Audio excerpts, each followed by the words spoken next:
All right, good day, grade 11s. Yes, grade 11s. Grade 11s, grade 11s, grade 11s. We are still on a mission of picking it up with exponents and surds. Yes, grade 11s. Grade 12s, I'll see you guys later on in the evening, as usual. I know yesterday it didn't really fly the lesson, but tonight I'm intending at 9 p.m. 9 p.m. to have a lesson with you guys. Just that yesterday it didn't really pan out the way I would have wanted, so that's why the lesson did not materialize. Can those who are here, even if you are here and you are here by mistake and you're not in grade 11, can you just help me here? Just double tap on the screen. Get the the likes there, up there, guys. Please help me out here. That way this thing can go to the For You page and I can start harassing people that don't really want to be hearing any maths, but will just have to deal with hearing maths. Yeah, if you know what I mean. So yeah, we are going to be continuing on with our mission of conquering exponents. We have been doing basics all along of exponents, and today my intention is to actually now proceed further. We've done a lot of problems around exponents, reviewing grade 8 and grade 9 work, some grade 10 work sort of like featured, but it was mostly grade 8, 9 simplification of exponents. And so we're just going to extend it further today. And see how far we can go with that. Okay, so we are continuing with our fight against problems around exponents. Okay, let us look at the following problem. Okay, we are still, sorry, let me just write here. We are still simplifying exponents here. Okay, so we are going to start small and then sort of like take it up one little bit of a problem, a biggie, a problem, a biggie there, a biggie there, a biggie there, if you know what I mean. All right. Simplifying exponents. Simplifying exponents. Simplifying Mr. Exponent. Just trying to locate some good problems to look at. And though basic these problems are, to be very interesting what we get as responses from various people. So here's the first problem. Simplify negative 25 to the power negative 2. Negative 25 raised to the power negative 2. All right, let me just give you guys a crack. I know you guys are, you are moneyed, you are well equipped there. All right, if you can just simplify, and usually questions like this usually go in the format of simplify without using a calculator. Okay, simplify the following without using a calculator. So negative 25 raised to the power negative 2. To simplify that,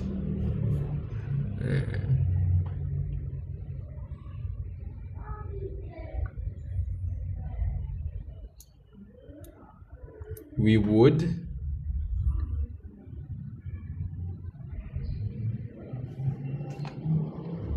okay, so hopefully you guys know. Yeah, let's just allow our likes to get to 1,000 and then we'll get cracking. I think now let me just work with likes. The minute we get to a certain milestone of likes, then I'll do the problem. Whilst we are still waiting, people are freely allowed to do the problem on their own. So negative 25 to the power negative 2. Good afternoon, Roche. Glad you could sign in, report in. Hope you're good. In fact, I hope you guys are all well. Woo! All right. So I think some people are still in celebratory mode. I think you would almost think that's a gunshot, right? But it's cricket, guys. You know how people are. Festive season vibes. Just think people are having a good time throwing these firecrackers in the vicinity where I am located, which is crazy. Okay, negative 25 to the power negative 2. Yes, guys, negative 25 to the power negative 2. These are things that I want to show you something here. There are things that you don't see that are actually here. And these are the things I want to reveal to you. First and foremost, this negative 25, the 25 here is raised to the power negative 2. Take note, guys. There is an invisible one, which is negative, which is multiplied to 25. And then 25 is raised to the power negative 2. And then over all of that, we have a invisible one. These are the invisible entities that we don't see in this expression, negative 25 raised to the power negative 2. Firstly, the fact that this negative here indicates that there's a negative 1 multiplied to 25 raised to the power negative 2. And underneath all of that, we have a invisible one. These are the things that I'd love to actually reveal to you, that sometimes we overlook in looking and in seeing. All right. So initially I had negative 25 that is raised to the power negative 2. And from the negative, we know that there's a negative 1 multiplied to 25 that is raised to the power negative 2. And it's all over 1. Now, when I simplify this, what happens, guys? Obviously, the negative 1 remains in the numerator. This negative 1 remains in the numerator. The 25 has an exponent that is negative. Remember, guys, that there is a definition that says when a is raised to the power negative n, the answer is 1 over. The a is displaced from the numerator to the denominator, and its exponent sign changes from negative to positive. So you could say in the same way, this negative 1 remains in the numerator. Why? Because it is simply multiplied to 25. 25 is the only base that is raised to a negative exponent. Therefore, we take that 25 to the denominator, and then we raise it to a positive exponent. And the 1 that was there in the denominator is simply multiplied now to the 25 raised to the power 2. Okay, the 1 is still there in the denominator, but it's just that it is multiplied to this to give us 25 to the power 2. And I guess we can continue further and complete the answer. The answer is negative 1 over. Now 25 squared, guys, you should all know that 25 squared, if we put it in the calculator, 25 squared, or we should know that 25 times 25 will simply give us 625. And that is our answer, simplified, right? We initially had a negative exponent. Our answer is indicating a positive exponent, and we went the extra mile and we actually simplified so that our answer is as simplified as possible. There's nothing more that we can do now at this particular stage, right? So that is number 1. Okay, so just recap again. As I said, in this exponential expression, we only have 1 term. That's the first thing. 2, the bases that are here are negative 1 that we do not see, multiplied to this 25 raised to the power negative 2. The negative 1 you did not see as well, the 1 you don't see there. In the denominator, there is also an invisible one that you don't see there, which I reveal to you. I reveal. Then I apply the definition of a negative exponent. What does the definition of a negative exponent say? As long as we have a relationship, guys, of multiplication in the numerator and the denominator division with the numerator, then it's simply easy to apply the laws of exponents. Where there is multiplication and division, application of the laws of exponents is easy. It is doable.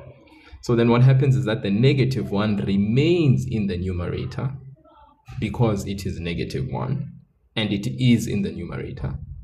The 25, which is multiplied to negative 1, changes position, moves to the denominator, and then the exponent, that is negative, changes to a positive exponent. Then thereafter, we ask ourselves, what's 25 squared? It is 625. Therefore, our answer is negative 1 over 625. It's as simple as that. Okay. Okay. If there's any questions, you guys will indicate in the comment section your question. If not, I move on. Negative 25, the next question, raised to the power negative half. I repeat, negative 25, all raised to the power negative half. Okay, if you look at this question, once again, we ask ourselves how many terms are in the exponential expression? How many terms do we see in the exponential expression? Well, we have a negative 25 raised to the power negative half. That means there's only one term. Okay. Then, what are the things that we do not see that should be revealed?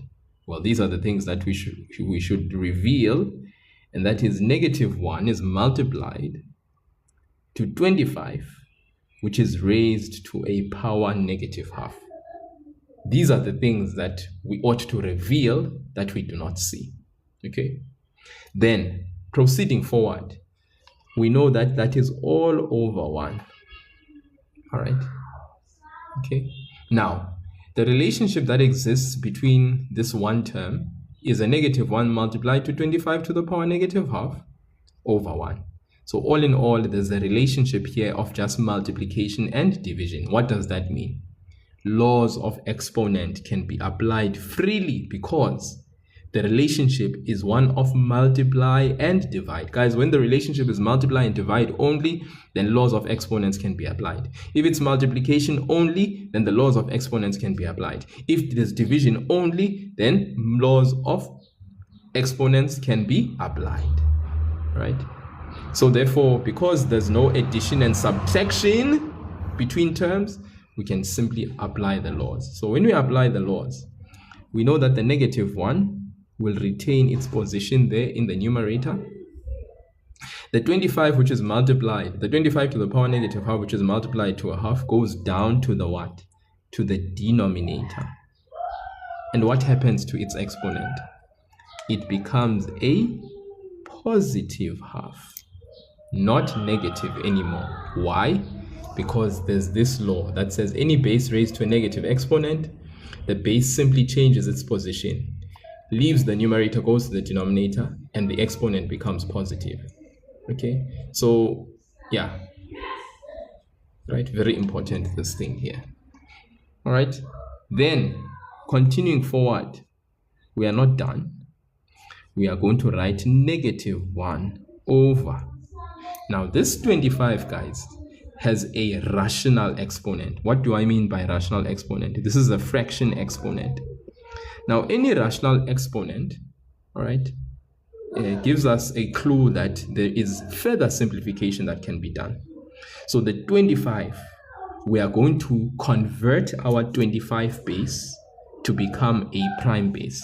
So we are going to change 25, which is a composite number, or we say a composite base. The word composite speaks about a number that has 2 or more factors. In fact, sorry, it has more than 2 factors, not 2 or more.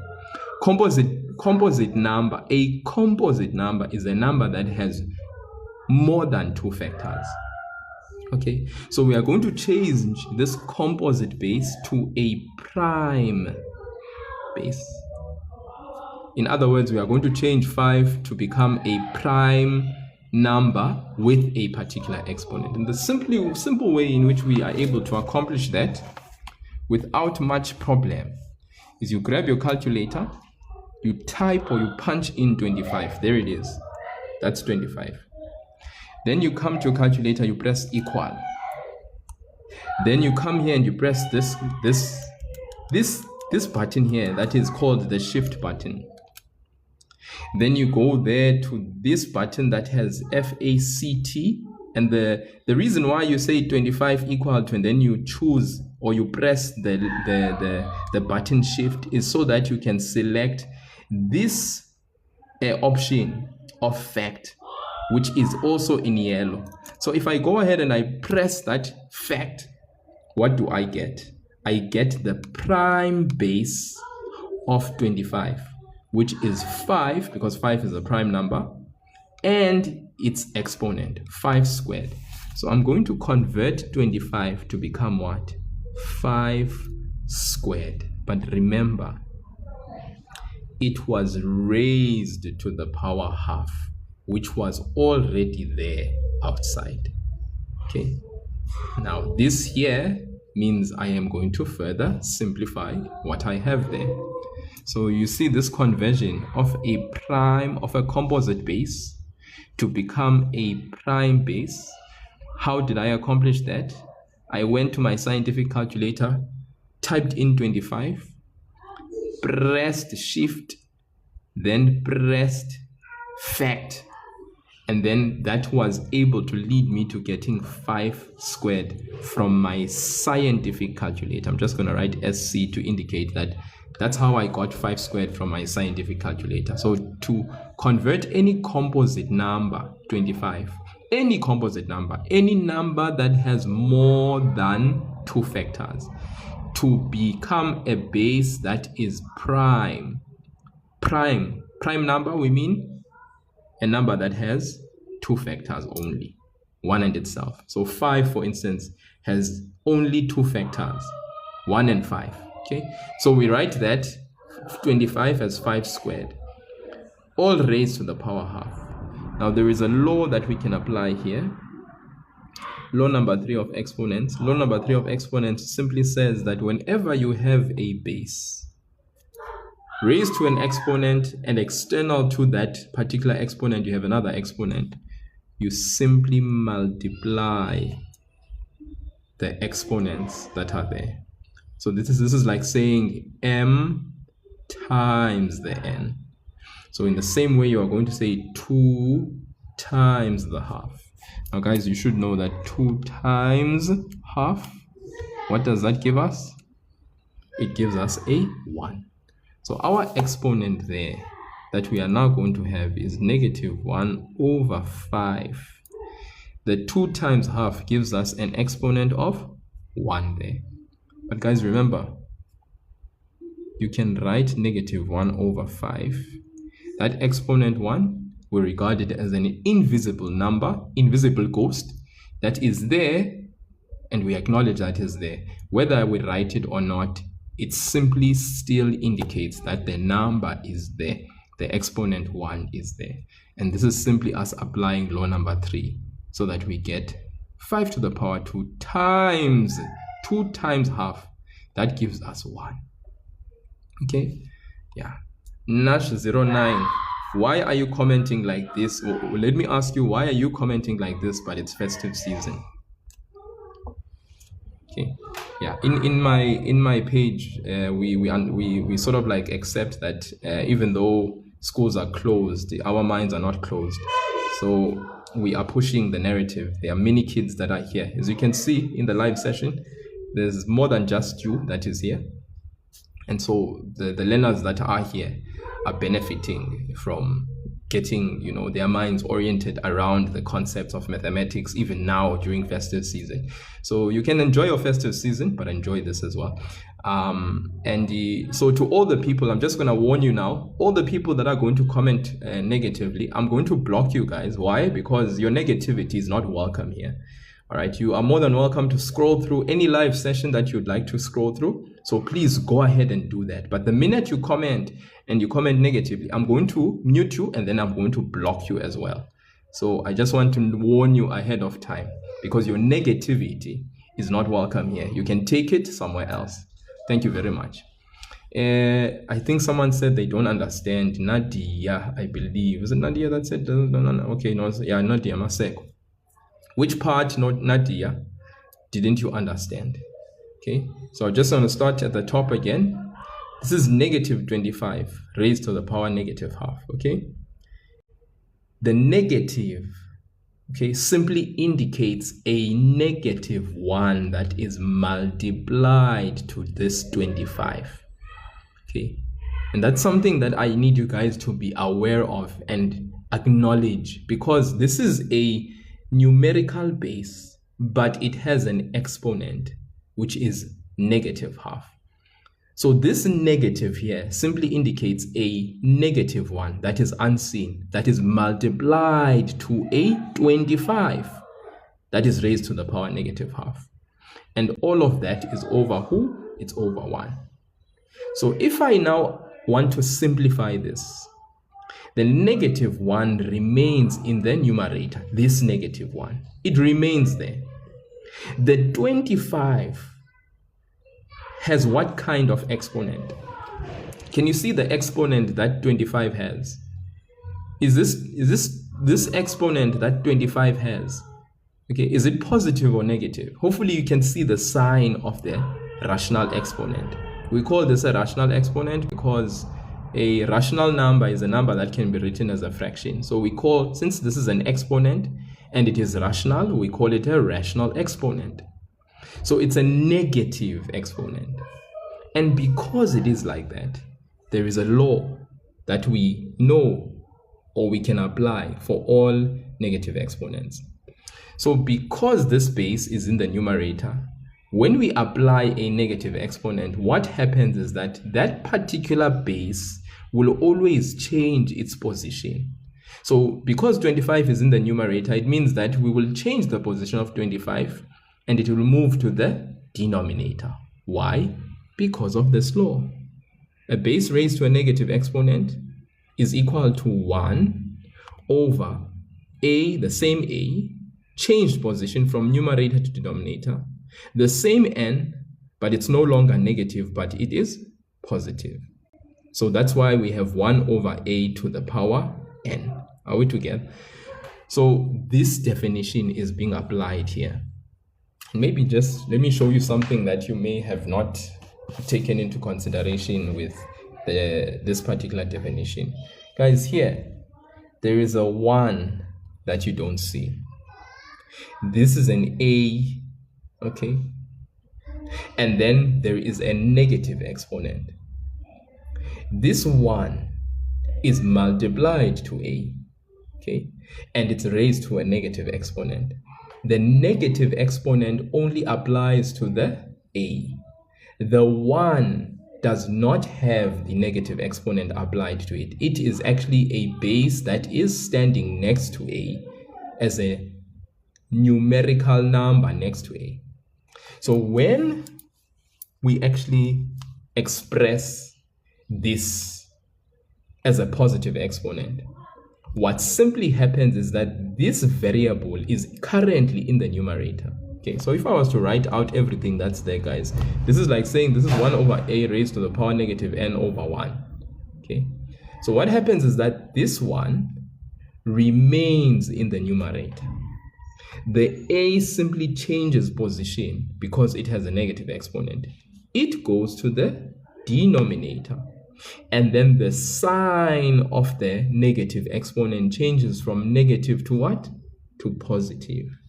So you get an answer of 1, that 1. This one, this is the one that's being left behind. Where is the a? The a left the numerator and went to the denominator. There it is. The exponent of the base changed from negative to what? To positive. Because that's what happens when a base changes position. The exponential sign changes from whatever it was to another sign. So our answer then is 1 over a to the power n. This is an important definition that you need to know about negative exponents. So any base that has a negative exponent, when you actually simplify it, the base will change its position. If it was in the numerator, it goes to the denominator. If it was in the denominator, it goes to the numerator, okay? And then the exponential sign would change, okay? Right? Just want to kind of give you another example. Let's say we had 1 over a to the power negative n. Where is the base that has a negative exponent? It is in the what at the moment? It is in the denominator. In the numerator, we have 1. So what would happen if I was to express this as a positive exponent? The base changes its position, moves from the denominator, goes to the numerator. And what happens to the exponent? Changes from negative to what? To positive. Who gets left behind there in the denominator? Remember, guys, there's a 1 that is next to the a that you don't see. So that's what gets left behind. So now we have an answer of a to the power n over 1. Where is this one? It is there as well.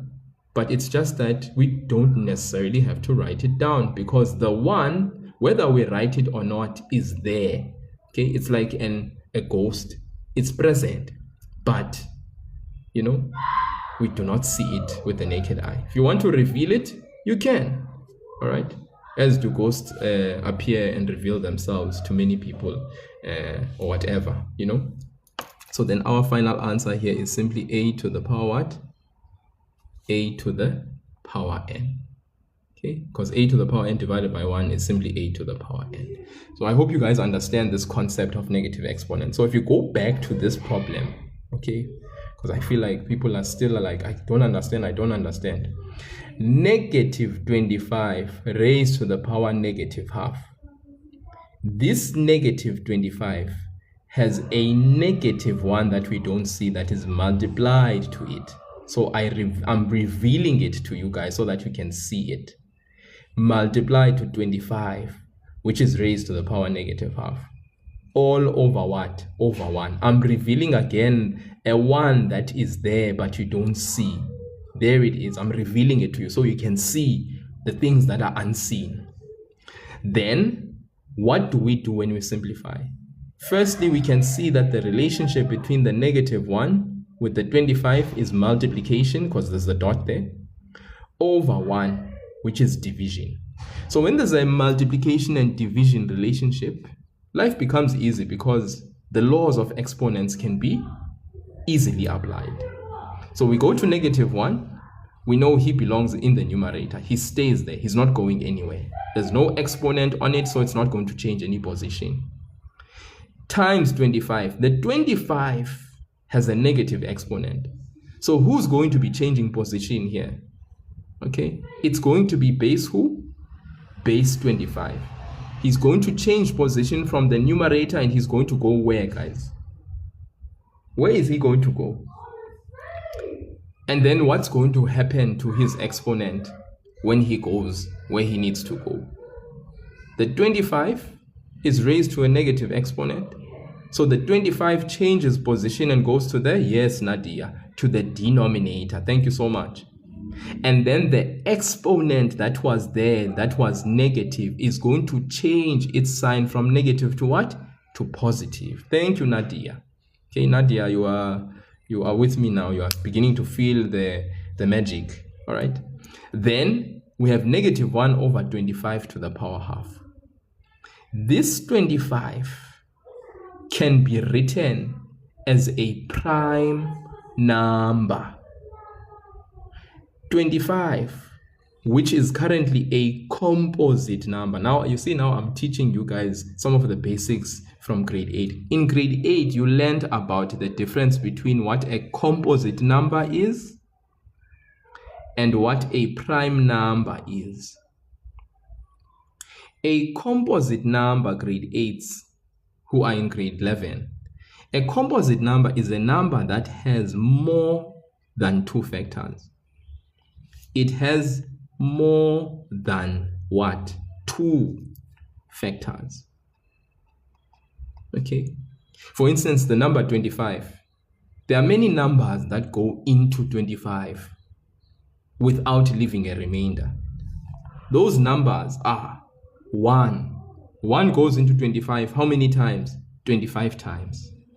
The other number that goes into 25 is 5.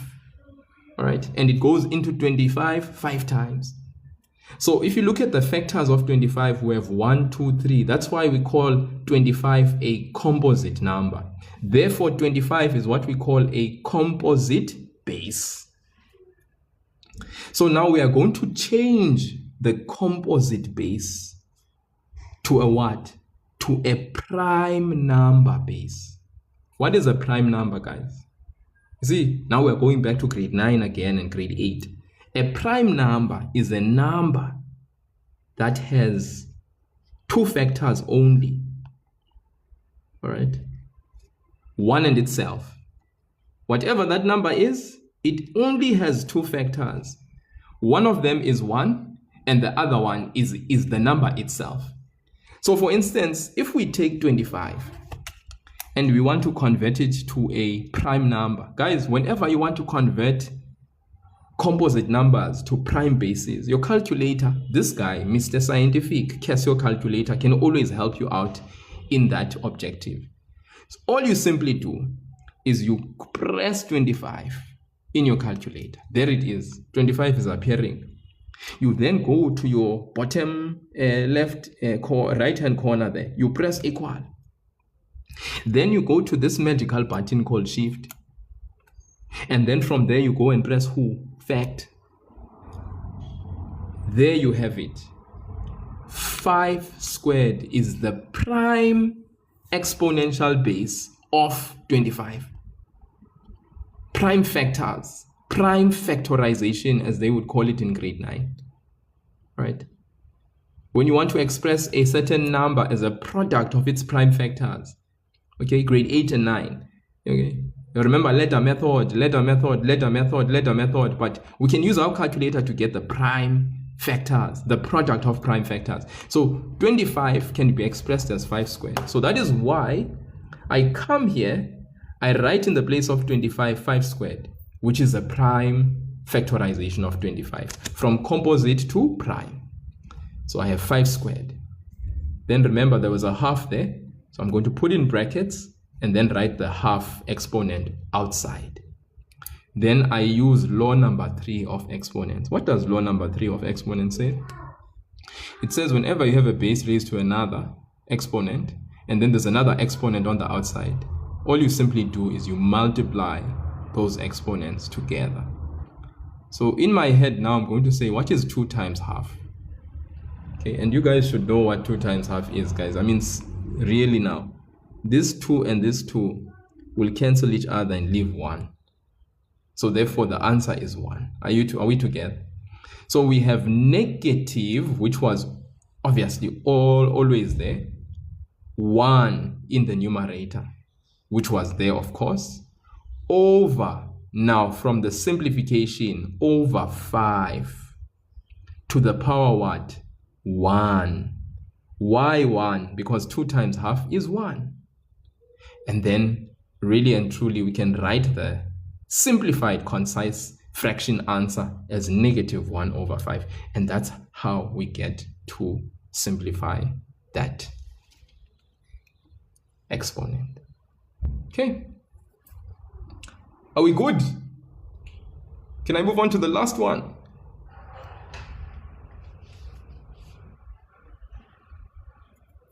Okay. Maybe someone else is like saying that in their head, me say in that step of negative 1 over 25 to the power half,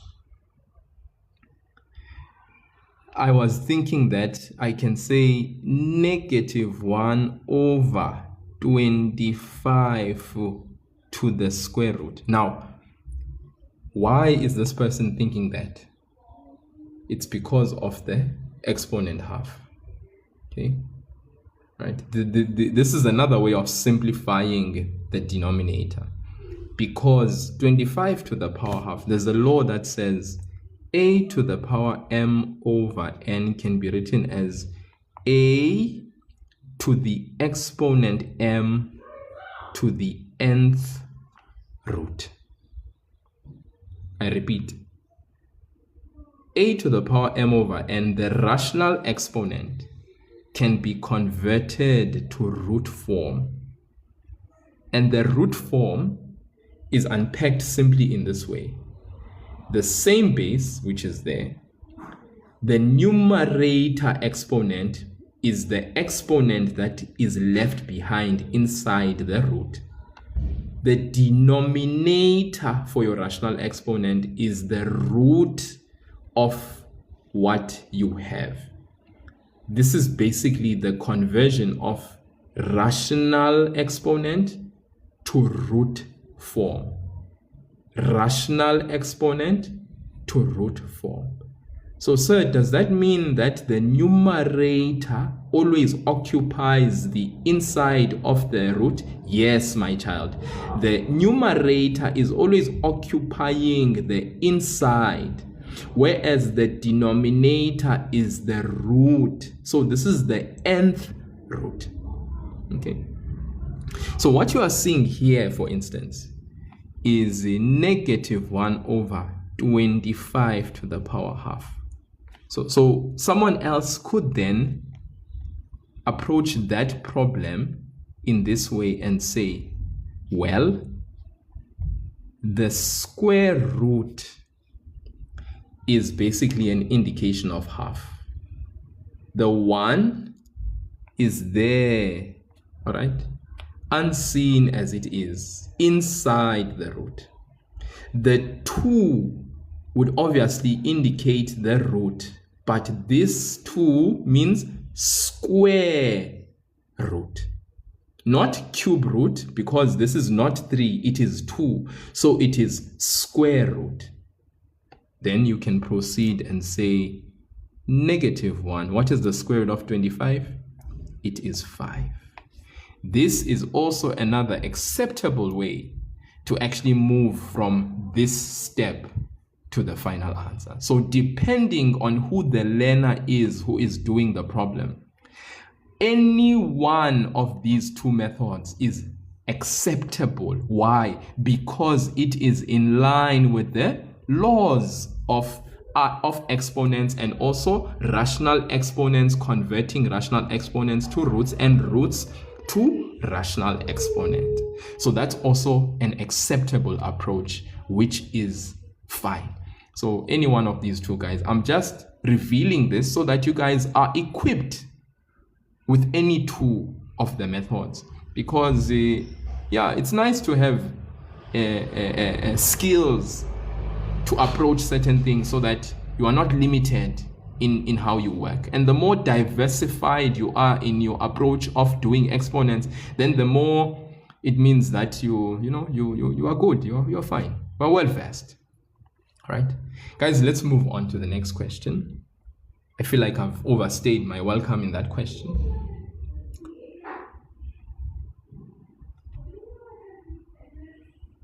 Let's look at this one. This question. Negative 25 inside all of it, the brackets, raised to the power negative half. I repeat, the entire thing, the negative and the 25, is all raised to the power what? Negative half. So how would we approach this? So the first thing I'm going to do, I'm just going to reveal to you the things that are not seen. What you don't see is the one that is outside the bracket. That is actually positive. What is inside is being affected, all of it, by the what? By the negative half. And that's very important. Okay. So everything inside the bracket is being affected by the negative half. All right. And all of that is obviously going to be over what? Over 1. I'm just revealing to you the things that you cannot what? That you cannot see. Okay. So now if I'm going to now simplify, this is what I'm going to do. The 1 here remains in the numerator. And unfortunately, it is alone in remaining in the numerator. The negative 25 inside the bracket goes down, all of it, because it is all affected by the negative half. And then what happens to the exponent? I'm hoping Nadia is still here. Nadia, can you help me out? Because I love the fact that you asked the question initially about. Hopefully so far you are with me, Nadia. All right. The exponent, the negative half, yes, becomes positive half. Thank you, Nadia. Thank you, Nadia. All right. Okay. So far, so good. Why did the negative 25, all of it, go down to the denominator? It's because there's a bracket around the entire thing, which is all raised to the power negative half. So this law says that whatever has been affected by a negative exponent changes position. Okay, if it's in the numerator, the entire thing, negative 25 inside the bracket, the entire thing changes position and goes to the denominator. Then the exponential sign changes from negative to what? To positive. So we have negative 25 in brackets raised to the power half, which is positive. Take note. Then if we proceed further, all right, I'm kind of looking at this and I'm like thinking to myself, you know what, let's apply this to the power half is going to actually become negative 25, all of him, inside a what? A square root. Now, my good, beloved friends and family, you should observe something very quickly from this one. Okay? You should be able to pick up very quickly that, okay, then therefore it means that, speak to me. Then therefore it means that what? Can we simplify this any further? Can you make a certain conclusion about the answer that we should be writing about this? Sepi is saying undefined. Okay. Oh, my beloved grade 10s, if they were here, I'm sure they would really tell you guys what is happening here for real. Johan, you take out the negative with an I. Johan, remember here we are talking to students that are not doing complex numbers. I understand you, Johan. You are definitely like speaking at a certain level. I'm speaking to a grade 11 group that is doing caps, and the complex numbers, as far as what you are talking about, is not something that we are doing, or yeah, but I love the fact that you are raising that, and I appreciate it. Thank you so much. No, it's no problem. Good job. Thank you. I appreciate it. But it's just that I'm speaking to a certain level of learners in their understanding, and I'm speaking to caps kids here. Complex numbers, they don't do like the in-depth of complex numbers in the pure maths. And please don't ask me why. It's basically the system, and unfortunately it robs the learners at a very early stage of being exposed. They get the exposure at varsity only. But if you are doing another syllabus, I think IEB learners would probably be like, no, we know, So I appreciate your contribution. Do not take that away from yourself.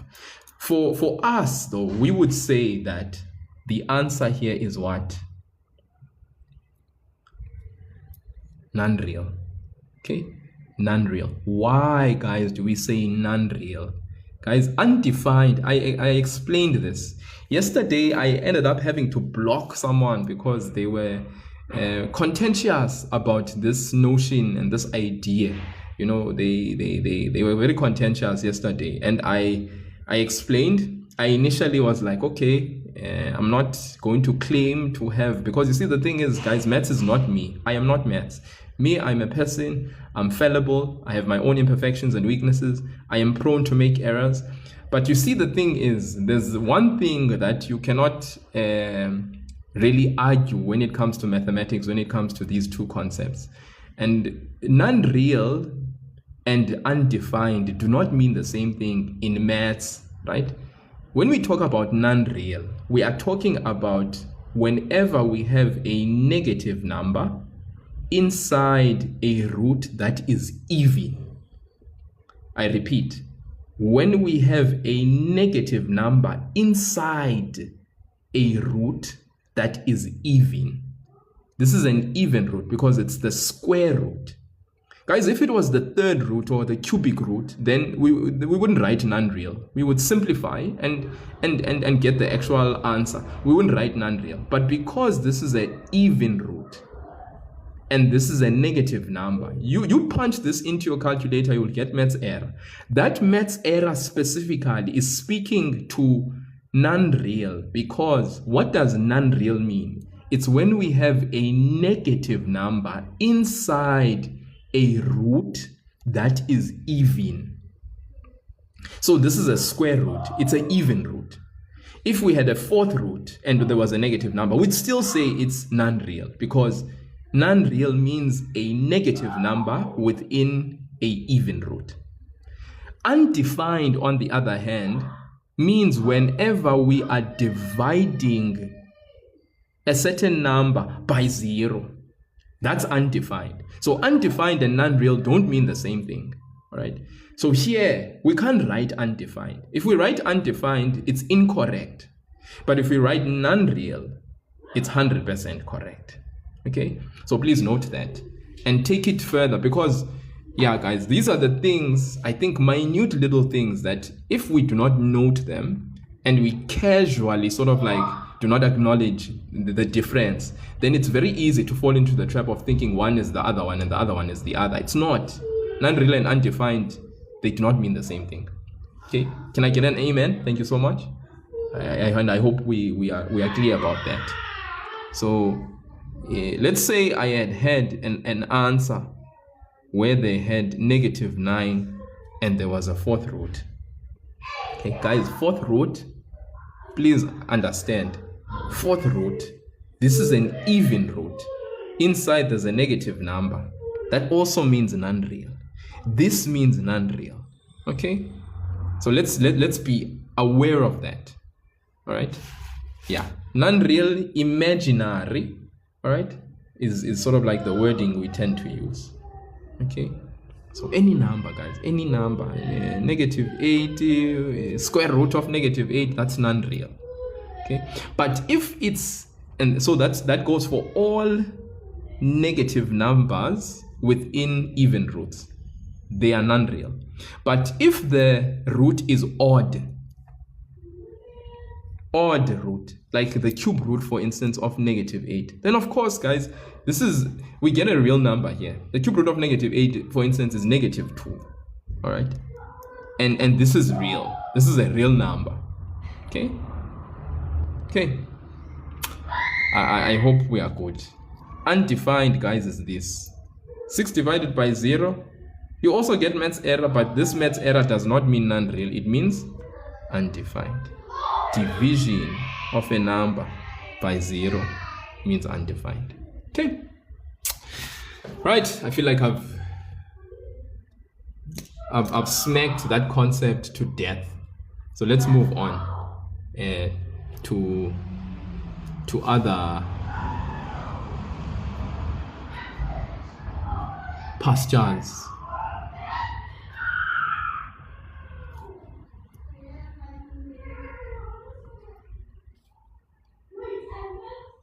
Okay, all right, guys, so coming out of the world that we've just come out of, let's just like roll with some familiar territory. Let's push now, you know, and just flow in our laws of exponents.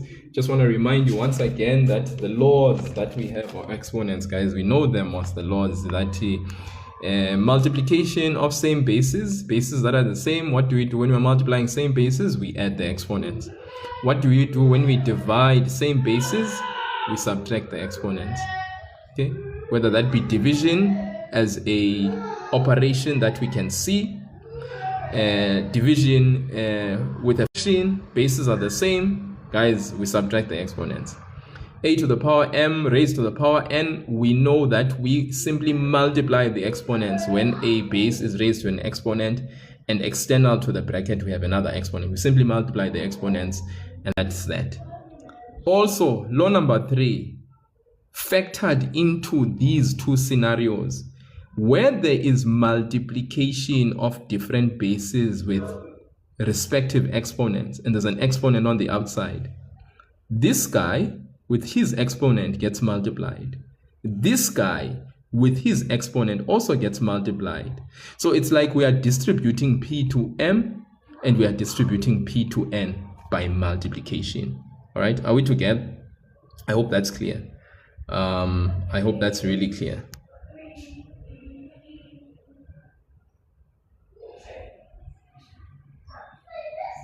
Okay, then if you look at 3.2, a to the power m divided by b to the power n, all raised to the power p. Here we are looking specifically at division of different bases. This one is raised to the power m, this one is raised to the power n, but the relationship is division. So in the same way as this problem up here, we simply distribute the exponent to the numerator, we distribute the exponent to the denominator. That is allowed for multiplication and division. We can do the distribution of the exponent to the exponents inside if the relationship between the bases is multiply and if the relationship between the bases is divide. But we cannot, we will not, it is unacceptable, nonsensical to do that where between the bases there is addition and there is subtraction. We do not distribute. We don't. Where there is an addition sign between terms or a subtraction sign between terms, we do not multiply the exponents. This is nonsense, guys. You see, I put this here to show you that it is nonsensical when we are having addition and subtraction to take this exponent, multiply it with m, take that exponent, multiply it with n, but there's a clear addition sign between those bases. We do not do that for addition and subtraction. We do not multiply the exponents. So it is nonsense to do that. Let's not do it with the sum and the difference between the bases. We only do it with the multiplication between the bases and the division between the bases. We can distribute, guys. Okay. Yeah. This guy, you will know very well, for instance, with this guy, you will open x plus 5, the whole thing squared. You would open two brackets and then you would apply FOIL. You know that, guys. So if it's x plus 5 to the power 3, you know you are going to open those three brackets and then you are going to play the game of FOIL. Distribute, apply the distributive law. All right, so that's why I'm saying with addition and subtraction, we don't do this thing of saying x to the power 1 times 2, 5 to the power 1 times 2, and then we get x squared plus 25. It's nonsense. This year is rubbish. No.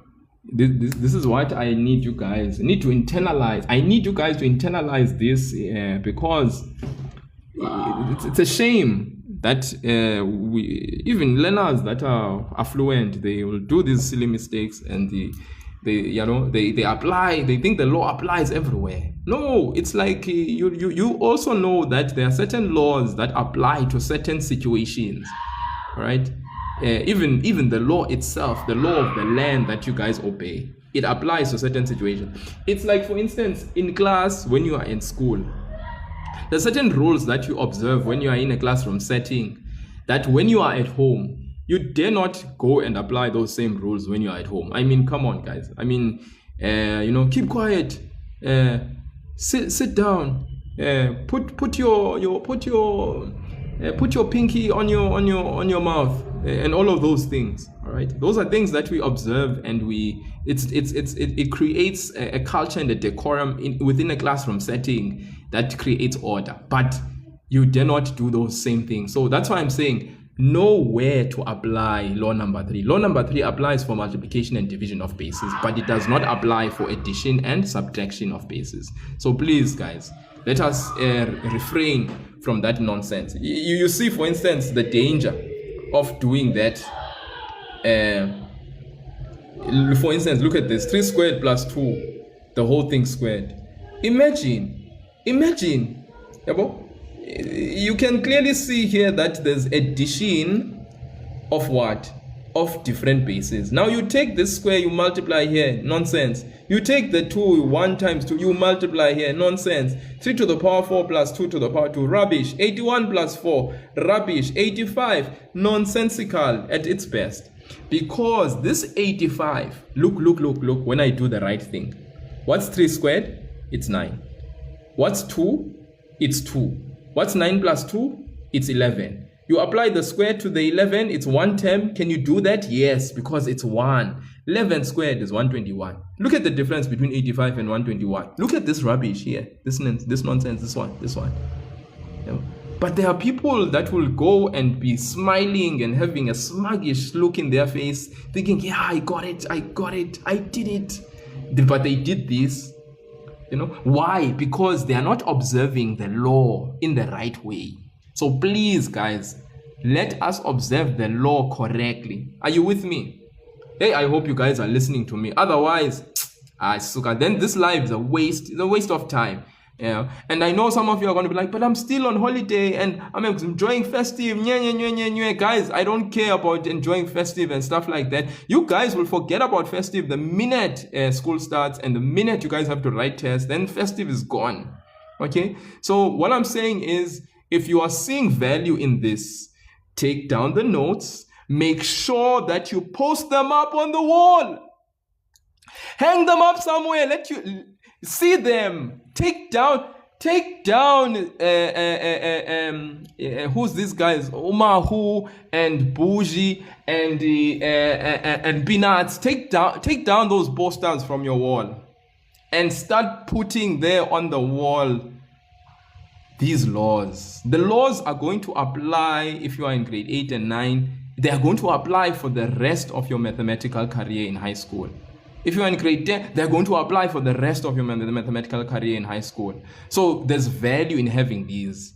Post them on the fridge where you can see them. When you go and grab that midnight snack at night, you have the laws. They are up there on the fridge. Post them behind the toilet door, so that when you are sitting on the toilet and you are doing your things there and you are relieving yourself, you can see these things. Ladies especially, when you relieve yourself, you can see these things behind the door. Okay, I'm just, this thing is that important. But that's if you care about getting all your marks for exponents. What question do you have, Em? What's the question that you have? Teacher, I have a question. What is your question?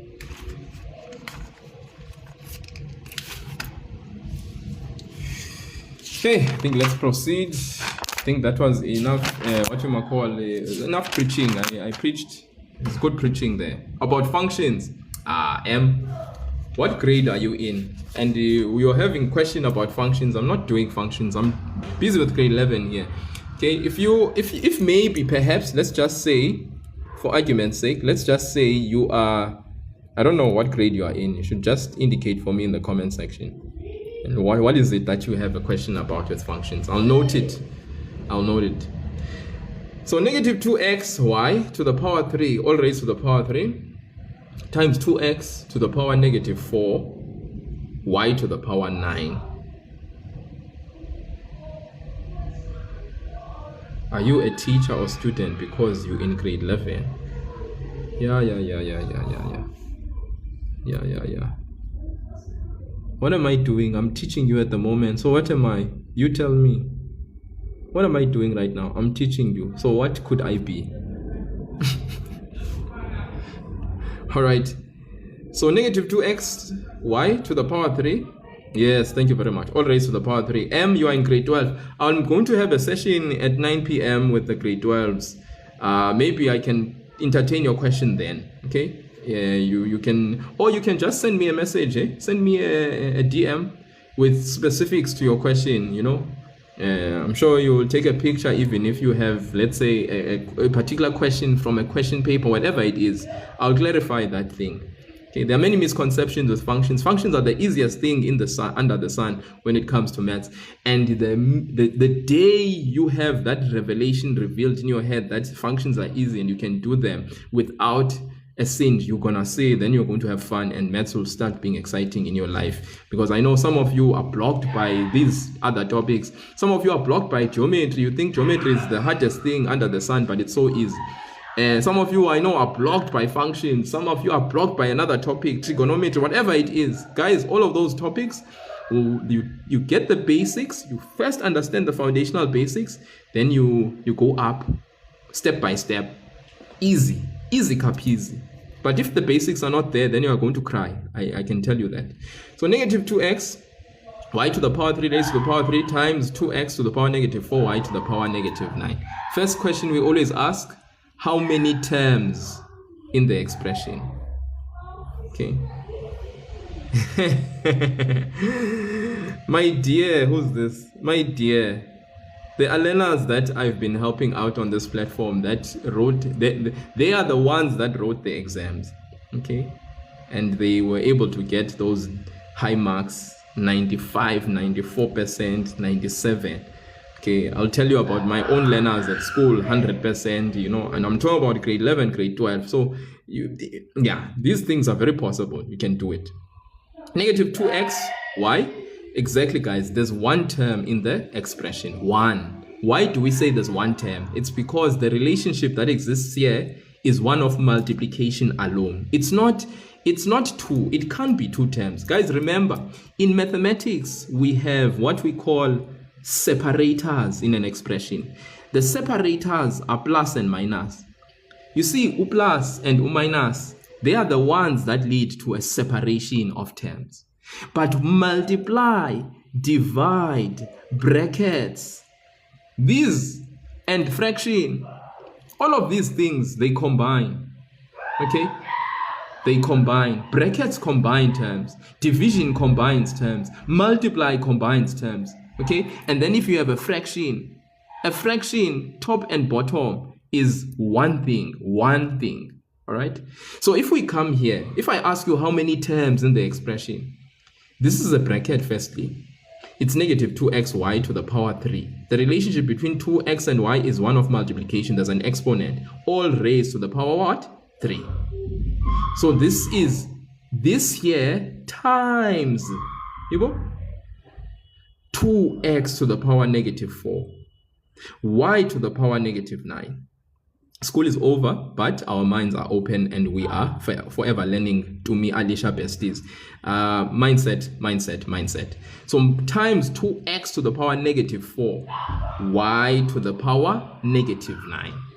So here, guys, we have one term because brackets combine. This is one. This becomes one thing.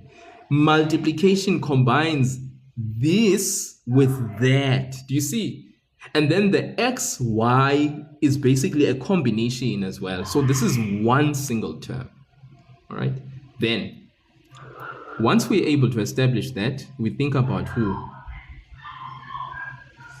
BEDMAS. Brackets. We start there. Do we have brackets? Yes, we do. Then we look there at brackets, and after we look at brackets, we are like, can we simplify anything inside the brackets? No. But what follows after brackets? Exponents. And the minute we look there outside the bracket, we have an exponent. So that means law number 3 must be applied. We must apply that to the sign, the number, the letter. This S sign of the bracket. N, the number in the bracket. L, the letters X and Y. X has an exponent 1, Y has an exponent 3. We apply this exponent to the sign, number, the letter. So a odd exponent, what does it do to a negative sign? Keeps it negative. Doesn't change, nothing. Okay? The odd exponent, we apply it to the 2. That becomes 2 to the power 1 times 3 gives you 3. Applied to the number. The letter. We apply the exponent to the letter. X to the power 1 times 3 is x to the power 3. 3 times 3 for y. That means y is to the power 9. That's what we mean by exponents. We apply the exponent to the what? The sign, the number, the letter. When we know those things, guys, easy peasy. Times. Now we are done with exponents because these are individual exponents. We move on to D, division. Do we have any division here? No. We move on to M, multiplication. Any multiplication here? Definitely. But when we multiply according to what? The sign, the number, the letter, times 2x to the power negative 4y to the power negative 9. Sign, number, letter when we multiply. Even with the division, we would divide according to the what? The sign, number, if there was division. But we know there's multiplication. So let's deal with the multiplication. Okay. Negative 2 to the power 3. That is negative 8x to the power 3, y to the power 9, times 2x to the power negative 4, y to the power negative 9. So now we're going to deal with multiplication using SNL. Negative 8 times positive 2. What's a negative times a positive? That gives us a negative. I repeat, what is a negative times a positive? That gives us a negative. We are done with the sign. We move on to the number. What is 8 times 2? It is 16. 8 times 2 is 16. We move on to the letter. X cubed times x to the power negative 4. What is that, guys? It's x to the power 3 plus negative 4. X to the power 3. When bases are the same and we are multiplying, what do we do to the base, to the exponents? Well, we first keep the variable x as it is. Then we add 3 plus negative 4. We are done with x. We move on to y. Y, bases are the same. What do we do to the exponents? 9 plus negative 9. Okay, are we together? Hey guys, I hope we're together so far. Then we can conclude now. We can finish off. Am I leaving anyone behind, guys? I'm simply going through BEDMAS here. BEDMAS. Okay, I established that there was one term. Then I went to BEDMAS. Brackets. I saw that there's brackets. Nothing I can do with that. Move on to the next ring. Exponents. Exponents. Okay, there's an exponent outside the bracket. What do? SNL. I SNL the exponent. Apply the exponent to the sign. Apply the exponent to the number. Apply the exponent to the letters. Remove the bracket as a result. There it is. The bracket is gone. Then I see new relationship between my expression, multiplication. So there's no division. I move on. There is multiplication. So I apply SNL to the multiplication. Negative 2 to the power 3 is negative 8. Then I multiply these guys together. Sign, number, letter. Sign, number, letter, right? So negative times a positive, negative. 8 times 2, 16. X to the power 3 times x to the power negative 4. That means x to the power 3 plus minus 4. Now let's push it further. Must we know, Tina, the signs? 3. What's positive times a negative? 3 minus 4. Let's move here. Positive times a negative? 9 minus 9. Ay. We are close. We are close. We are victorious. Negative 16. X to the power what? What's 3 minus 4, guys? Yes, Nadia. It is negative 1. 16x to the power negative 1. What's 9 minus 9 there for the y variable? Y to the power what? What's 9 minus 9? Thank you, Nadia. Nadia, you are very resourceful there in the comment section. Y to the power 0. We are not done. Finally, we know that we need to leave our answer having positive exponents. Negative 16 stays where? In the numerator.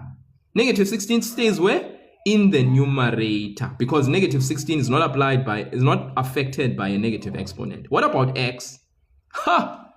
X is going to do what, guys? Change position. Where is he going to go? Because he's got a negative exponent. Where is he going? Where is he going to land up? Is he going to land up in jail? Thank you, Ngutuku. X goes to the denominator, under, Nico. Thank you so much. Goes under. Okay?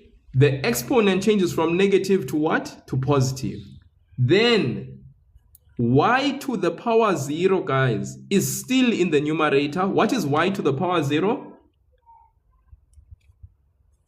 Thank you, Nadia. Anything raised to the power 0 is 1. So therefore, I'm going to write in the place of y to the power 0 times 1 multiplied by 1. If I put a bracket there, remember brackets in maths mean multiply.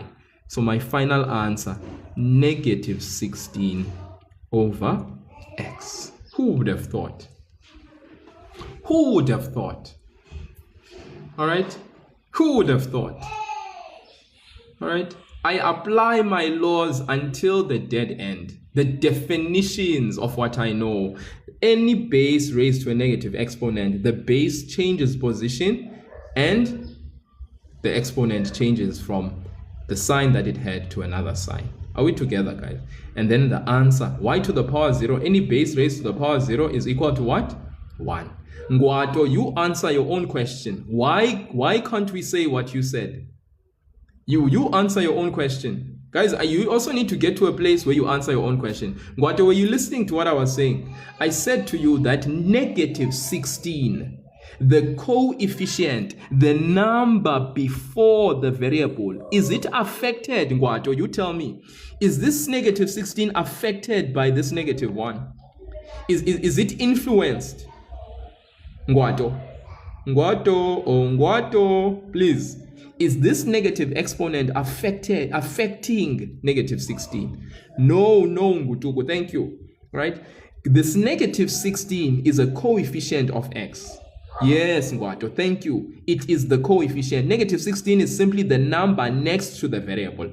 The variable alone is being affected by the negative exponent.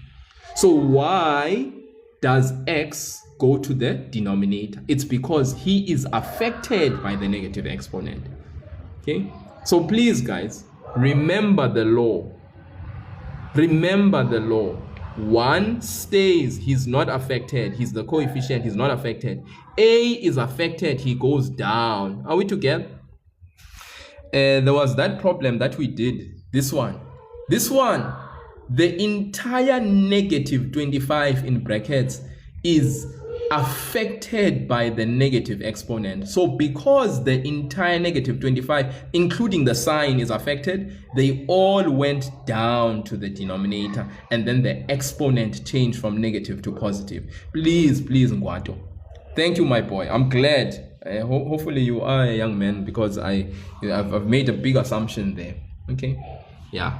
Thank you so much for that. Really appreciate that. I hope you really get it, because it is to be gotten, this thing. We need to get these things. All right? Please, people.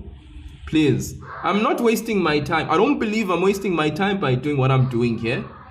And I believe I have very good listeners and people that are serious about mastering mathematical basics in exponents, because they are sick and tired of losing silly marks for no good reason. Okay? Let's become those people. Let's be resolved. And then when we are resolved, we will be happy. Oh my jeez. Miss Noxy J. Yes, December indeed. Why not? Okay, guys, like we've been saying, and I'm saying again, our minds are not closed. Maths schools may be closed, but our minds are open. We are always ready, willing to learn and to survive. Okay? Yes, guys. Thank you so much, Joker. You're doing a good job there in the comments. I really appreciate you. X to the power half to the power 3 times the cube root of x squared. Yeah, I am injecting knowledge in you. Very good. Injecting a very big syringe there. If your eyes were to be opened and you'd see the syringe I'm injecting you with, it's very big, man. It's divine. It is not a syringe that is normal. It's an abnormal syringe. It requires a learner to then get 90% and above, 100% if possible. X to the power half to the power 3 times the cube root of x squared over the 6th root of x. The 6th root of x. C-section ish. I hope you did not deliver using a C-section this holiday. A C-section. Because I'm sure that's not a vacation for you ish. Not a nice one. Crying babies and all sorts. Hope you're surviving the C-section. Yeah. Very good. 100%. I love it. Survive. X to the power half raised to the power 3 times the cube root of x squared. Okay. Over the 6th root of x. So once again, how many terms in the expression, guys? How many terms do we have in the expression? You see, this question is very important. How many terms in the expression? How many terms do you see in the expression? Okay. Thank you, Phoebes. 1. To say anything else is to say something that is completely out. Phoebes has helped us out. There's 1 term in the expression, and you can clearly see because the line, this line here, the fraction, makes it so that we say this is 1 term. Now, if I look at the numerator specifically, how many terms are in the numerator? Let's look at the numerator alone. Pretend as if the denominator is not there. How many terms are in the numerator? How many terms are in the numerator? Luhle is saying 2, Ngutuka is saying 2, Andre is saying 1, Andre is changing his answer and saying 3, Phoebes is saying 1. Phoebes, you are very consistent. Chokhe, you are consistent. Andre is changing to 2, Eugene is saying 2, Nadia is saying 2, Tsepi is saying 2. Guys, what did I say to you? Multiply and divide. Multiply combines terms. So we have x to the power half raised to the power 3. This bracket makes this 1. The times further combines this and that because this is multiplied with that. What does multiply do? It combines terms. So in the numerator you have 1 term, guys. Please. Multiplication, division, brackets, combine terms makes it 1, guys. Please. So the relationship at the top is one of multiplication. In the denominator, I hope you don't tell me something that you wouldn't want to hear. How many terms in the denominator? How many terms in the denominator? Okay, Luhle, very good. No problem. 1. But you see now, Luhle, the notes need to become engraved in your heart and your mind. We need to be sealed with the knowledge in our minds and our hearts. All right? We need to be sealed with the knowledge in our minds and our hearts. The notes need to move from the pages of the book and they need to be written in the tablets of our hearts. Very important that happens. Okay? 1, guys. There's 1 term. So all in all, the fraction makes it 1 even. All right? Guys, here we simply have a relationship of what? Of multiplication and what? And division, which makes life very sweet because it means that the laws can be beautifully applied. So all we do is we take into consideration Mr. Who? BEDMAS. That's all. All right? And where laws need to be applied, we apply the laws. So let's go. We have x to the power half raised to the power 3. Let's deal with this bracket. What do we do when we are dealing with this bracket? What does this bracket give us? X to the power half? Yes, Charles, if there was a plus sign in the numerator, we would say there are 2 terms. If, let's say, in the place of multiply, there was a plus, we'd say in the numerator there are 2 terms. But because there's a multiply, we say there's 1 term. Please, guys, 1 term. Multiply combines terms. Multiply combines terms. Guys, please continue to double tap on the screen. You guys, obviously, you know, I understand that gifts are beyond you. You know, gifts, giving gifts is not something that we do a bit, you know, as students. So please double tap on the screen. We need to get the likes up. Let's at least get to 10K likes, please, guys. It's important to have this thing go to the For You page. Let's harass more people. That's how more people are coming in and they are saying, Maths in December, give festive season, nah. Let's sensitize people, guys. They need to start thinking schoolward in their minds. Yeah, otherwise, they'll get left behind. So x to the power half to the power 3, law number 3 of exponents. Very good, Mosela. I love Mosela. I love Mosela. We cube the half. Half times 3. Remember law number 3 of exponents. Okay? Law number 3. A base raised to another exponent raised to another exponent on the outside. That means we're going to get x to the power half times 3. What is half times 3? Okay? It is actually equal to 3 over 2. X to the power 3 over 2. 1 mark. Can you imagine? We get 1 mark just for doing that. Let's move. Times. We need to change this root to exponential form. Remember, guys, let's not forget this guy. He's going to come in very handy. Changing the root to exponential form, changing exponential form to root. So we have this x squared, the cube root of x squared. Okay? That will give us what? Hey, Mosela there is very busy in the comment section. Mosela.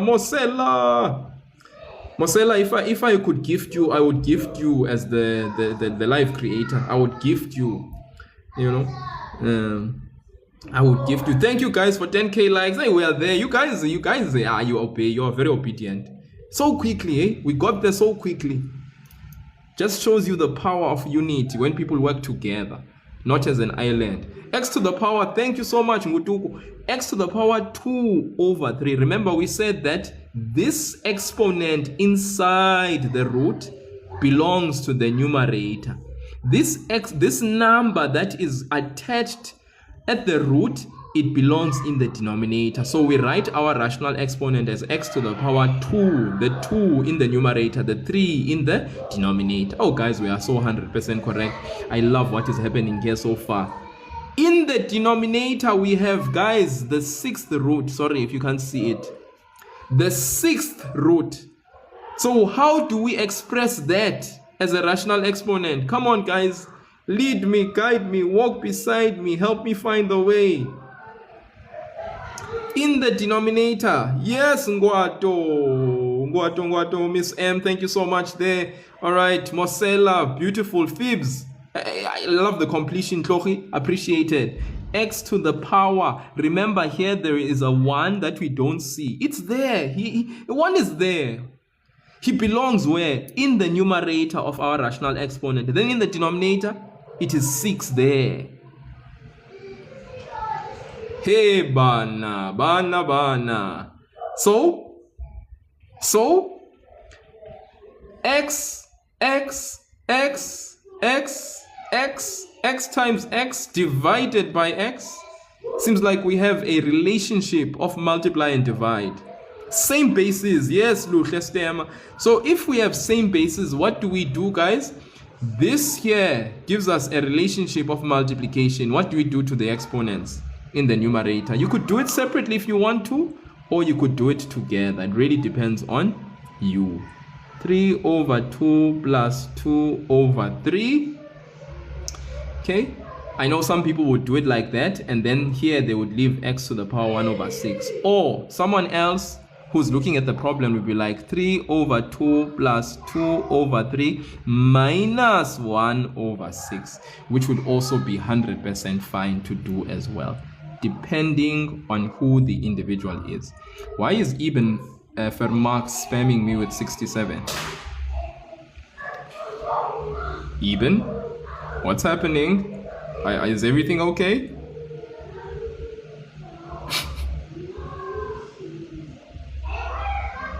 K, and then K as well is coming and spamming me with 67. What's happening, guys, with 67? Care to share? Maybe you guys have a secret that I don't know. Maybe someone can enlighten me, guys. I don't know all the tricks of the trade with TikTok. The meme. What about it, Mosela? Help me out, guys. Educate me. In as much as I'm here to educate you in mathematics, I don't know the ins and outs of the trade. So if you can help me out there, I'd really appreciate it. I want to know, are they trying the 67 trend? What is the 67 trend? Help me out there in the comment section. Don't leave me behind. I don't want to be left behind. Don't you know it? I don't know it, Mosela. Like I said, most of the time I'm here teaching instead of instead of checking out the trends. So you guys can help me out. I'd really appreciate it, please. Okay, guys, simple. Here at the top, yeah, I know some people, they play that game of when you have two fractions, you just play butterfly. 3 times 3, 9. 2 times 2, 4. 2 times 3, 6. All right, and then they get x to the power 13 over 6 over x to the power 1 over 6. Then of course, that's when you have same bases, you keep the base, you subtract the exponent. So you get an answer of x to the power 12 over 6, which is x squared. Are we together, guys? One way of doing it. Focus on the numerator alone. Focus on the denominator alone. So of course you don't even need to do what I did here. You can just grab your calculator, guys, with the 3 over 2. Simply say, go to your calculator, 3 over 2 plus 2 over 3. It should lead you directly. You get 13 over 6. Okay. Yeah. Then you just go directly from here. You get x to the power 13 over 6 over x to the power 1 over 6. And then you subtract the exponents. When the bases are the same and you are dividing, remember, you keep the base, you subtract the exponent. So it's 13 over 6 in the numerator minus 1 over 6. Okay, this is like this changing position going to the numerator. That's why you subtract. Okay, and then you get an answer of x to the power 12 over 6. You know what 12 divided by 6 is, guys? It is 2. So you get an answer of x squared. So one learner can do it this way, or as I said initially, someone may decide to just say x to the power 3 over 2 plus, can I invite my friend Gift? Yes, you can.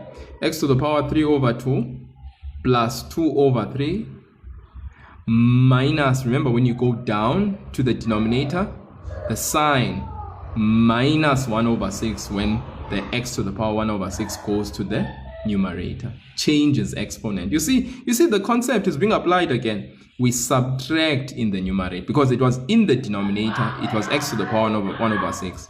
It goes to the numerator, it becomes negative 1 over 6. Okay, and then from there you just take your calculator. It should just directly lead you to the answer in this case.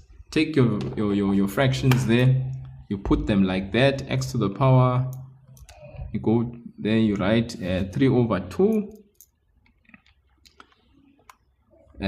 plus 2 over 3 minus that 1 over 6, you see, and then you say voila, you get that 2. All right, and they get x squared, and it's just simple as that, straightforward from the conversion of each respective base to applying law number what? Law number 1 and 2. This is law number 1 and 2 of exponents being applied directly. You see?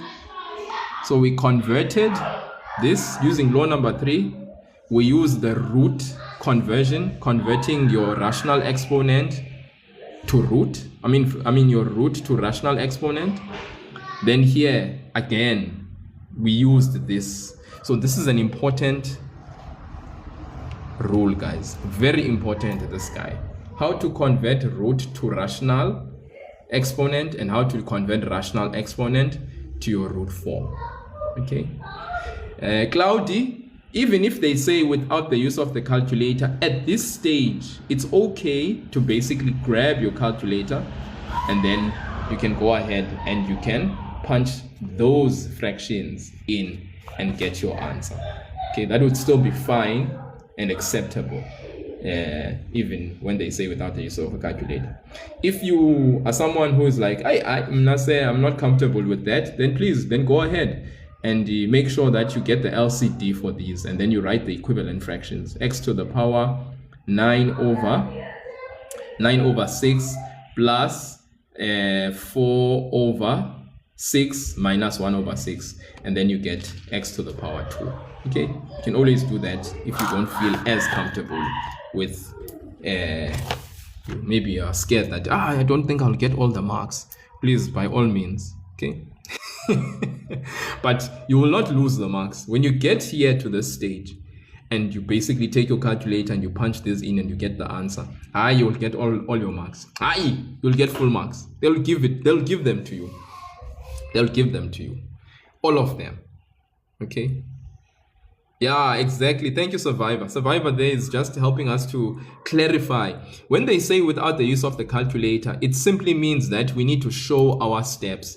So for instance, you see, here I showed my step. It's not like I punched in a calculator somewhere. Because you see nowadays, guys, there's the white calculator, the white scientific calculator. The white scientific calculator can solve, can factorize, it can solve a quadratic equation, and all of these things. It does it on its own, the calculator itself, So what they're saying there is they want to see the steps. They want to see you convert this to that, convert this to that, convert this to that.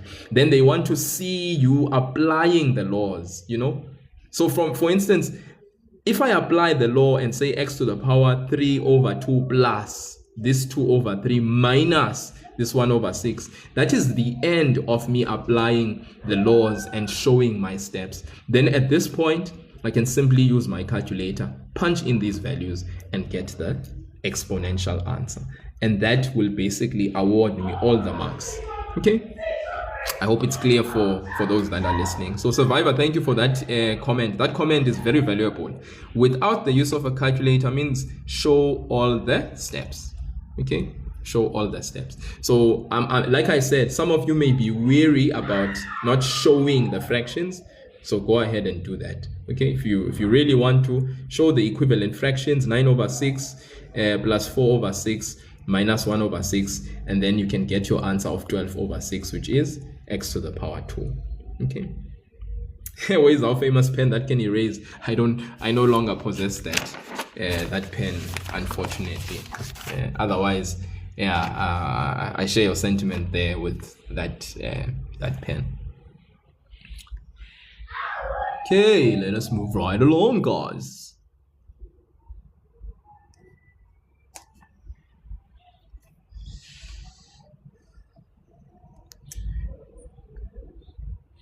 Grade 12 will be done this evening, 9 p.m.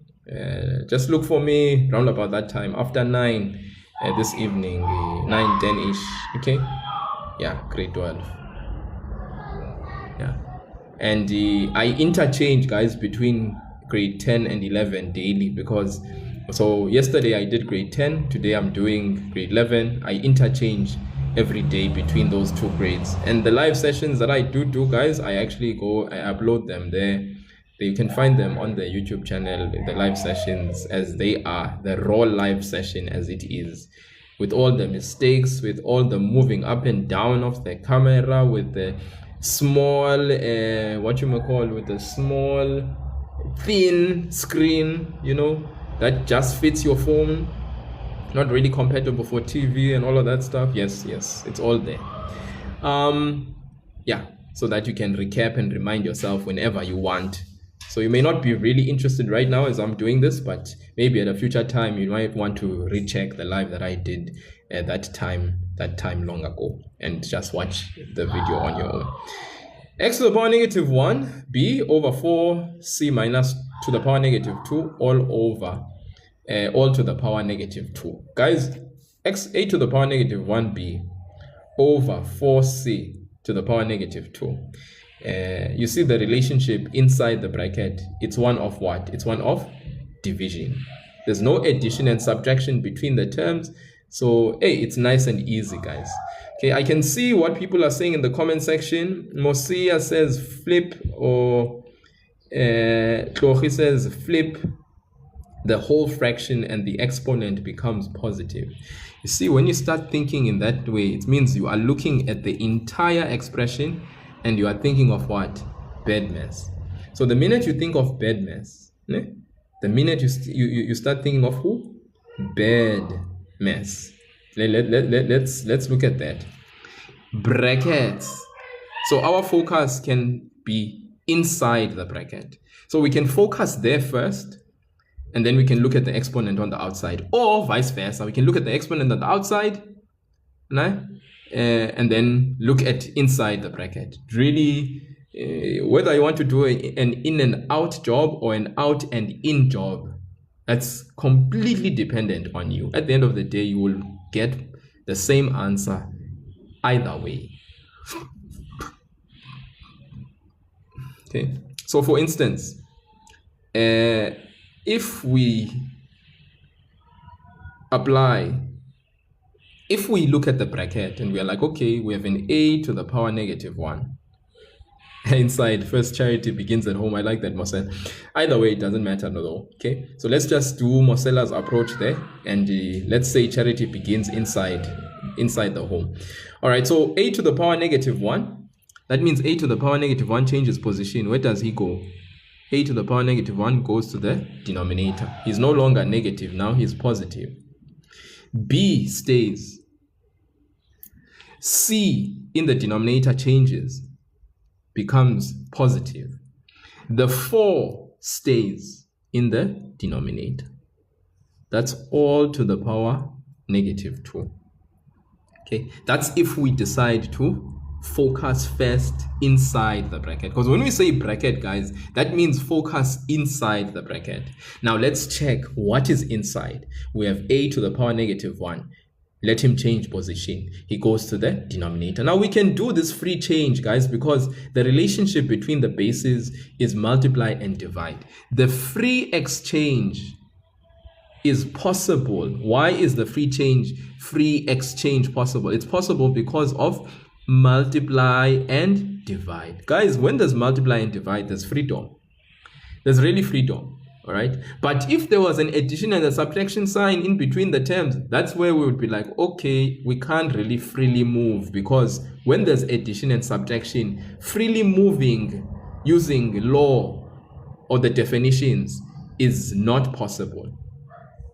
Ngwato and Cloudy. Ngwato and Cloudy and Neno, listen.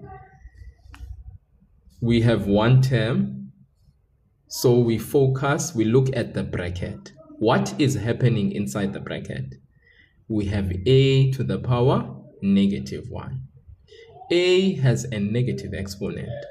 If we apply the definition we learned about negative exponent, it means a to the power -1 needs to change its position from the numerator and go where? Ngato, to the denominator. So this guy must change his position from the numerator and go where? To the denominator. So that's why a to the power -1 has a positive exponent now, but where is he located? In the denominator, no longer in the numerator. B stays there, does not go anywhere. B stays in the numerator because he has a positive exponent. Go down. 4 stays in the denominator because he has a positive 1 exponent that is invisible. C has a negative exponent. Does he stay or does he leave? He leaves, guys. C cannot stay in the denominator. He goes where, guys? To the numerator. Why? Because he has a negative exponent. What happens to his sign? It changes to positive. So do you see this exchange of variables that has happened because we have a relationship inside the bracket of multiply and divide? So therefore A moved, B stayed, no negative exponent, 4 stayed, C changed, went to the numerator. Okay. So remember, Ngwato, we are looking at bracket inside. That's what we are doing. And we are just following what my dear friend Mosela said. Mosela was saying, let's start inside, sir, because charity begins at home. So I was like, okay, that's fine. Let's start then with the bracket. And for now, let us just forget about the what? The negative exponent. Now we are going to go to the negative exponent. Okay? Okay, I need to check now. Those people that were saying they are lost, are you still lost? Please indicate for me in the comment section. Guys, I'm simply following Mr. BEDMAS. So we start with brackets. So we go inside the bracket. I look at A, he has a negative exponent. When something has a negative exponent, let me not forget that law that I said applies. The change of the base in its position. If the base was in the numerator, it goes to the denominator. If the base that is negative, that has a negative exponent, was in the denominator, it must move from the denominator and go to the what? The numerator. And the exponent sign must change. Are you with me, guys? Please, please, please. Say that you are with me if you are with me, and say you are not. You are not good. If you are still lost, please write lost in the comment section. If you are still lost, but hey, guys, it must be someone who has been here all this time. Because if you're going to say you are lost and you are just joining, then of course you are lost. Nadia, you are with me. Thank you, Nadia. Nadia, I'm captured. Ngwato, seems like you said you're okay. Claudia said you're okay. All right. So that free exchange or that free interchange happens. Why? Because of the multiplication and division relationship. Guys, please, who is fostering this interchange of moving from numerator to, it's because of multiplication and division relationship. If there was no multiplication and division relationship and there was a plus and a minus sign, this free exchange wouldn't be happening, guys. It happens when there's multiply and divide alone. Or you see, if there's multiply or divide alone or multiply alone, the free movement of bases because of a negative exponent can happen. But it cannot happen if there's a plus and a minus sign, guys, between the terms. Please, please take note of this thing that I'm saying here. All right. So now we can move on to what now? The exponent. The exponent outside the bracket. Okay. Remember, guys, we have a law that when a, b is raised to the power negative n, we can simply interchange the numerator and the denominator, and then the exponent changes its sign from negative to what? To positive. So these two, they swap around. So we are going to do that swap now. Are you ready for the swap? Are you ready to see the swap? Are you ready? Yeah. Are you guys ready to see the swap here? Because we're going to do the swap here. Okay. Check the swap out. 4a goes up to the numerator. Look, 4a is there. bc squared goes to the denominator. Look, there he is. And then the squared simply does what? It simply does the magic and changes from negative to what? To positive. After that, let us not forget Mr. What? We apply the exponent we apply the exponent to the sign, the number, the letter. Now we can do free reign of applying the exponent. We go first to the numerator, apply it to the sign, the number, the letter. Go to the denominator, apply it to the sign. If there's a number, then the letters. Check out what happens, okay, guys, when we apply the exponent. We're going to apply first in the numerator. What happens in the numerator? We are going to have, obviously, positive is going to stay positive. Number 4 squared, a squared, because remember it's 1 times 2, 1 times 2. There's a 1 that we don't see for both 4 and a, so it's 4 squared, a squared. We go to the denominator, do the same thing. Okay, does that make sense? Does it make sense, guys? We apply the exponent to the denominator now, so we're going to have sign, number, letter. There's no, the sign is positive, the number is 1, the letter b squared c to the power 4. Okay, does that make sense, guys?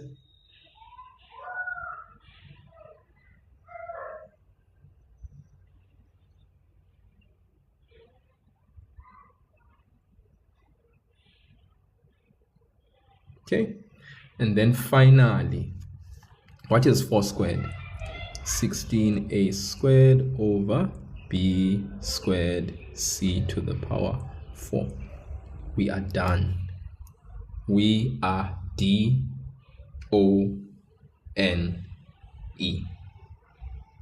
Okay, now guys, could we have done this problem another way? Yes.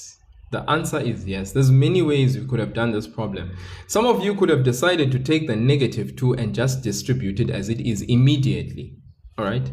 And let me just be explicit by doing this. Let's say someone else could have said, let's take the -2, brackets exponent. So remember what we said initially, we said charity begins at home. Someone may decide, no, charity did not begin at home. In actual fact, I'm not even going to flip this tool. I'm just going to directly go and apply the negative exponent to everything here. Now let's take note what happens. Okay, be with me now. Look at the problem just a little bit differently. Still, it should lead us to the what? To the same answer. Okay. Remember, if this exponent is negative, all right, we can apply the negative exponent immediately if we want. Okay. Apply the negative exponent to the sign, number, letter, and all of that stuff.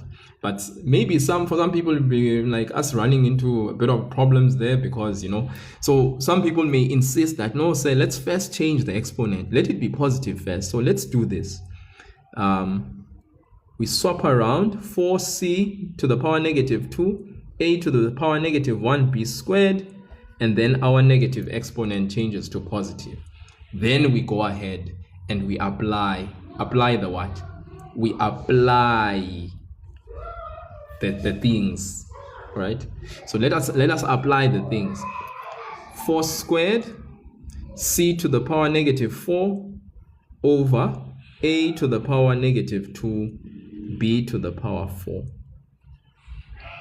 Okay, then of course our final answer, remember we don't want to leave our answer having negative exponents, so that means we're going to have 16 that stays at the top. You are going to leave, you go down. You are going to leave, you go up. A squared, that is positive. C to the power 4, that is positive. And then b to the power 4.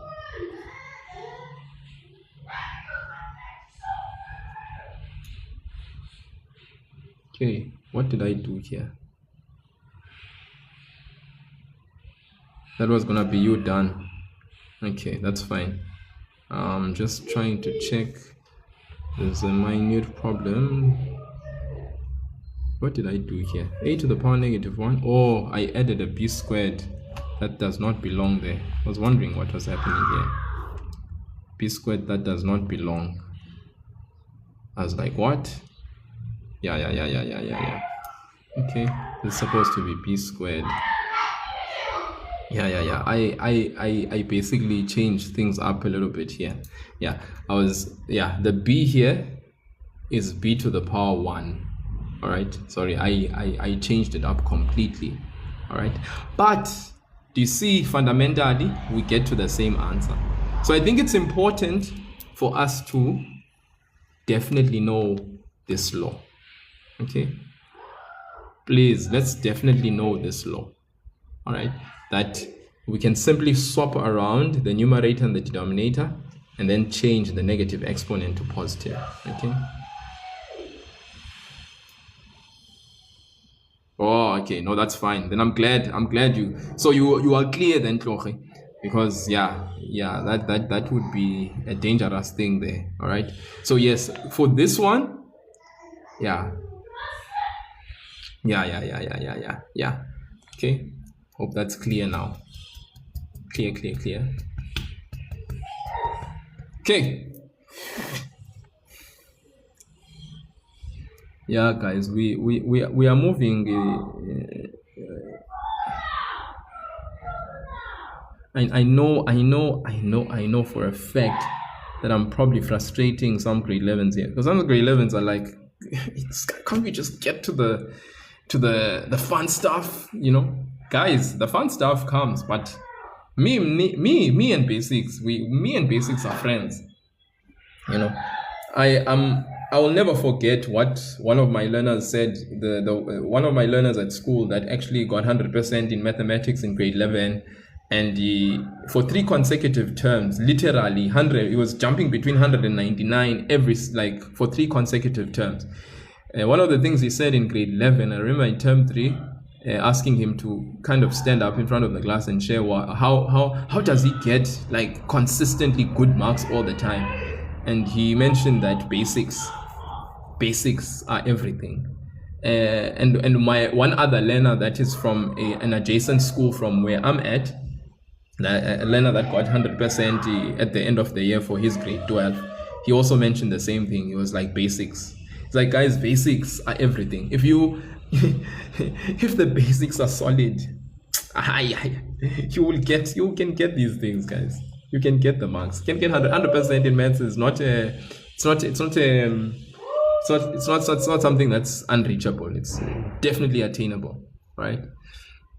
And imagine, guys, if you're forever aiming that high, you're never going to be thinking of failure. Like, never ever. Like, you'll never be even having stress about failing mathematics. If anything, you are going to be stressing about the fact that you are not getting at least a minimum of 95%. And that's nice life problems, if you ask me. Okay, yeah. And someone who is really struggling and is getting level 2 and consistently level 2, level 1, and it's just maths is not mathsing. Yeah. The square root of 36, x to the power 36 over 16y to the power 16. Simplify that.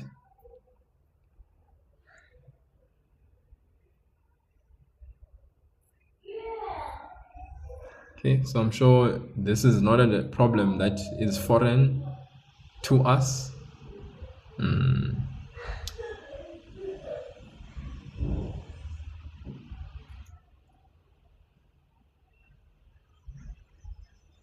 So you will remember that in exponents, in roots, there's this notion that if you are dividing, you can split the root. If you are multiplying, you can split the root. But guys, addition and subtraction, can you split the root? Can you split the root when you are if you are adding and subtracting? If between the terms there's a plus and a minus sign, no. Guys, do you see this thing about plus and minus compared to multiply and divide? Multiply and divide seem to have a lot of leeway things that can be done. Splitting happens with plus, multiply and divide. But the minute between terms you have plus and minus, you can't split. Just like when you have a bracket with an exponent, you don't distribute the exponent with plus and minus, but with multiply and divide you can. You see, so these are things that these are little things that make such a big difference for a math student. When the math student knows these basic things, then it makes such a world of a difference when you are busy simplifying something, right? Yeah. So here, for instance, can splitting happen? Because that would make life so easy for you. When you are doing this problem and splitting is possible.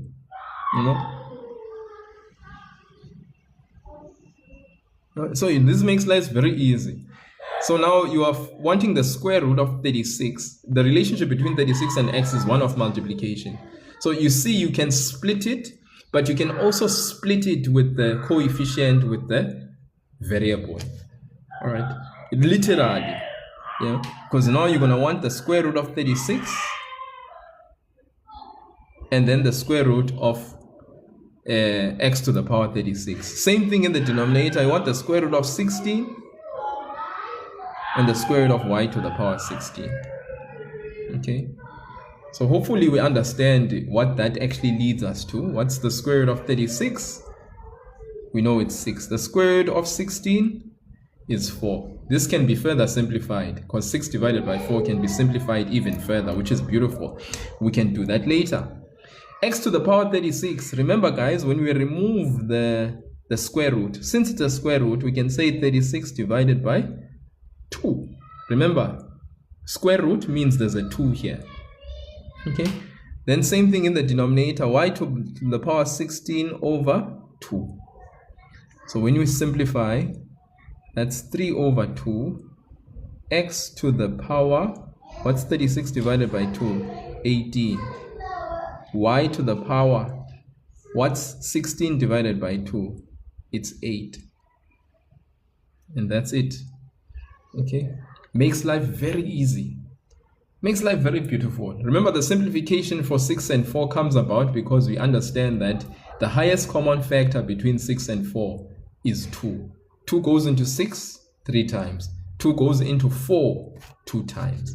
You can even use your calculator to just verify that's 6 over 4. Because what's beautiful about your scientific calculator is that whenever you have something complex, you can always clarify with your calculator if there's any simplification. 6 over 4, you say equal, bomb, calculator gives it to you. It's 3 over 2. Okay, and that's life simplified really. Okay, then you know in the numerator you have x to the power 18, in the denominator you have y to the power 8, and that's beautiful life, nice life problems.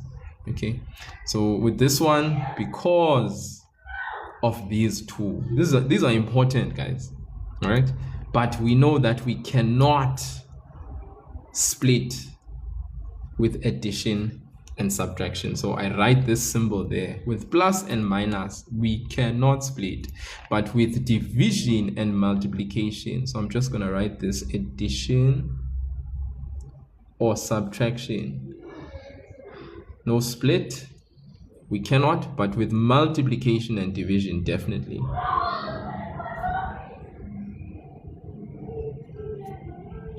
Okay, save times.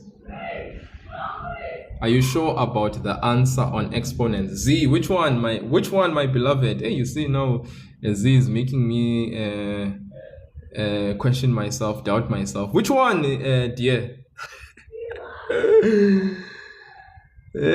Which one? Say, are you sure about the answer on exponents? I think because it's an exponent. I don't understand. I'm so like lost still. The last part of the answer. Which last part?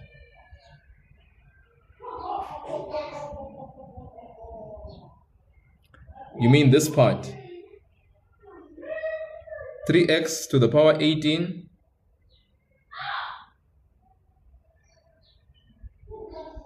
8, say, not 18. Roots of both exponent. Okay, let's just check it out again. Okay, you guys can lead me along. 36 guys divided by 2. What's 36 divided by 2? Because remember, we are dividing by 2 because this is the square root. So what's 36 divided by 2? Maybe you guys can help me out. What's 36 divided by 2? Is 36 divided by 2 equal to 18? Okay, thank you, Sipo, Skybird, CBC, thank you.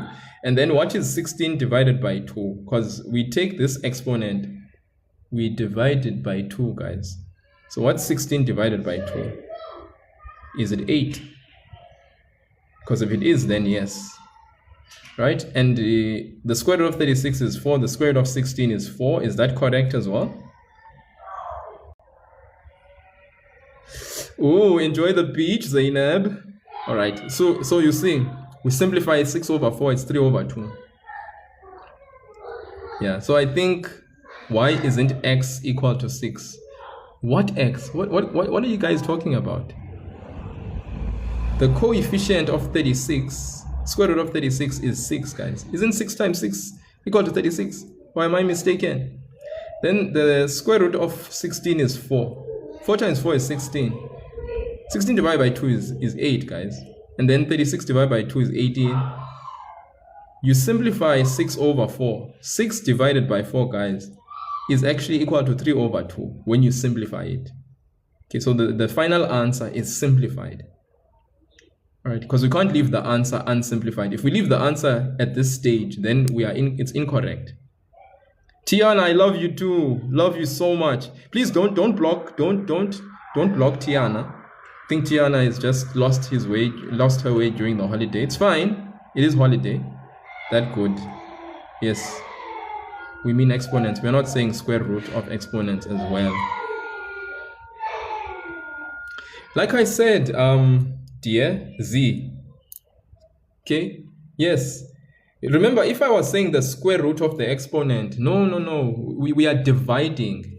Okay? We are dividing. Remember, when we want to remove the square root and we want to express this in exponential form, this is x to the power 36 over 2. Remember, this is the square root, so we are dividing 36 by 2. The exponent we divide by 2. If it was the cube root, we would say 36 divided by 3. If it was the fourth root, we'd say 36 divided by 4. If it was the fifth root, we'd say 36 divided by 5. Okay? So the x variable, the variable x here is going to be 36, the exponent, divided by 2 when we remove the square root. Okay? All right? Why do we say, guys, I don't understand. The square root of 36 is equal to 6 as a matter of rule. Because remember, it's 6 times 6 that is equal to what? To 36. But if you are dealing with the square root of an exponent, you are dividing by the what? Whatever the root is. Since it's the square root, remember, to change the x to the power 36, the square root, when you write this in exponential form, rational form, this is x to the power. We said this belongs in the numerator. Then what belongs in the denominator? Whatever is the root. In this case, the root is the square root. So we are dividing by 2. Are you with me? What's 36 divided by 2? It is 18. Are you with me?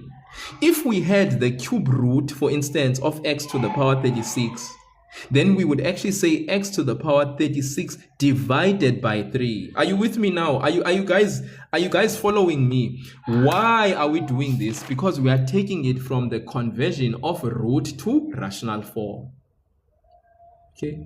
So be careful when you are dealing with the root to converting it to rational form. Okay, Z. I see.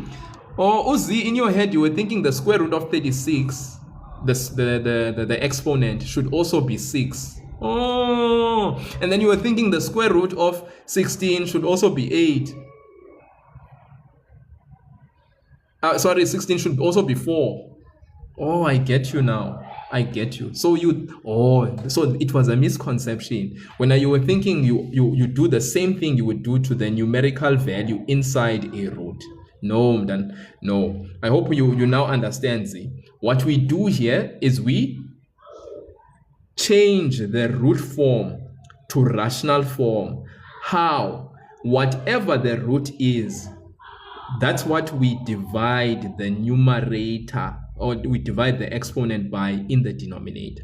So since it's the square root, we are dividing by 2. If it was the cube root, we are dividing by what? By 3. So generally, we say when x is raised to the power m to the nth root, then we say when we actually express this in rational form, it's x to the power m over n. Are you with me now, Z? Z, are you with me, Z? The exponent and the coefficient, we are applying it differently. Okay. Okay, thank you, Z. Yo, guys, you guys, thank you for 15.2k likes, guys. And I must say, it's been dry. This live has been the driest live I've ever had. No gifts, nothing, guys. Like, no not even a single rose, nothing. Not even you also may one. Aye, guys, try, like dryness. Okanye, you guys spend everything on Christmas, eh? I see you guys with your live creators there that you play those the boxing matches, eh? I see you. Hopefully this year we can put a bit more value in educational lives, guys. Educational lives, I've noticed that even when I join sometimes and I see an educational live happening, and you can see people they sit there, they watch, they just observe, they don't do anything. But you go to a live where there's a content creator who is swearing and is doing all sorts of things. People enjoy being entertained and they pour the gifts. It's crazy. Icon. I think our priorities need to be changed a little bit, especially to those people that are in the position of so doing. I'm just trying to sensitize you guys, and I'm not necessarily saying this should be done to me, but I'm just saying generally, yeah, it's a crime. It's a crime. Okay, so I hope you guys are clear now. I hope we are clear about the root. Thank you, Sipo Skybirds. I really appreciate the ice cream. But I hope we now understand the difference between applying the root, okay, to the numerical value, as opposed to applying the root to the exponent, okay? So we always observe what root are we having. Obviously, if it's the cube root of 36, you would have to go to your calculator and actually go and punch in there the cube root. You see? Of 36, and obviously you wouldn't get, honestly, you wouldn't get 6 because you're talking about the cube root. And then for the variable, so what they try to do a lot of the times is they try to give you a value that will actually lead to a integer value. So for instance, maybe 125 would have been there if there's a cube root, so that you can actually get a actual value. Okay, I think let me do one more. All right, and so that I can now leave you guys as well, so that you guys can do other things. So the next live for grade 11 will be done on Monday, because tomorrow I'll be focusing on the grade 10s if I go live during the day. But at nightly, guys, if there's nothing that disturbs me, every night 9-10 in the evening, guys, I go live for grade 12, and usually we do cross night sometimes. I think the last live I did, which was not yesterday but the day before yesterday, I think we end up sleeping at like around about 1-ish, 2-ish. If you guys can sleep 1-ish, 2-ish because you are having a hell of a time, then you should be able to do the same for education, guys. Okay, Nadia, unfortunately, I don't know the time because my day tends to be a bit crazy. So what you need to do is you just need to make sure that all the things that will notify you that I'm live, you need to make sure you've clicked on them. You've clicked on those things that will ensure that you are notified when Maths is a Game goes live. Okay, that's all I can say. Otherwise, I cannot be specific about time, unfortunately, because my schedule is a bit crazy. But it will definitely be before I go live for grade 12. Whether it's during the course of the day or whatever, yeah, that's the case. And if you miss it, then you can always go to my YouTube channel and watch. I usually upload the live session that I've done onto the YouTube channel so that people can review. All right, let's do this as the last one for today.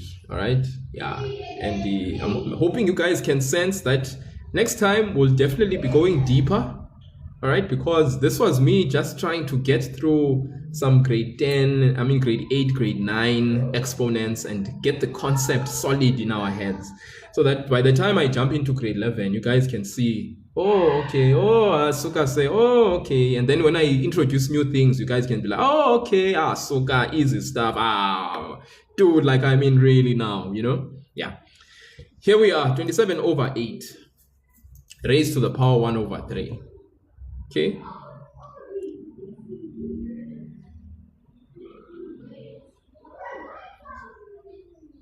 (27 over 8 raised to the power 1 over 3.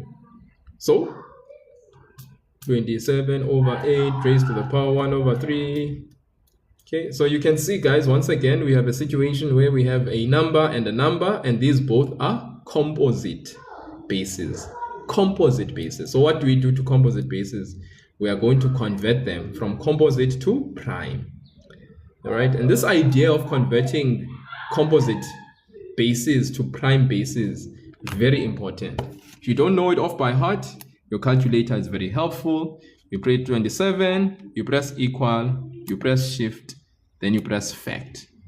There it is, 3 to the power 3. So in the numerator, 3 to the power 3. Go on to the next one, 8. If we don't know it, we go press 8, equal, we press shift, we press fact. There it is, 2 to the power 3.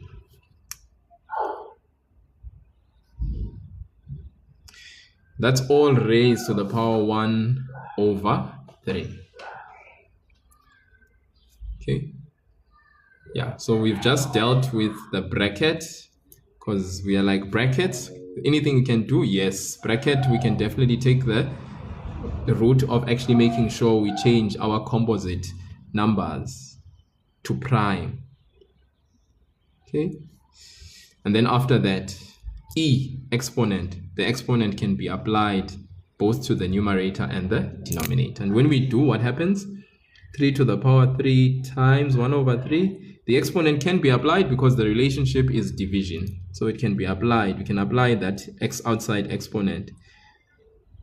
Okay, and what does that lead us to? 3 to the power 1 and 2 to the power 1, which is actually 3 over 2. Okay, Ngwato, thank you so much. You are 100% spot on.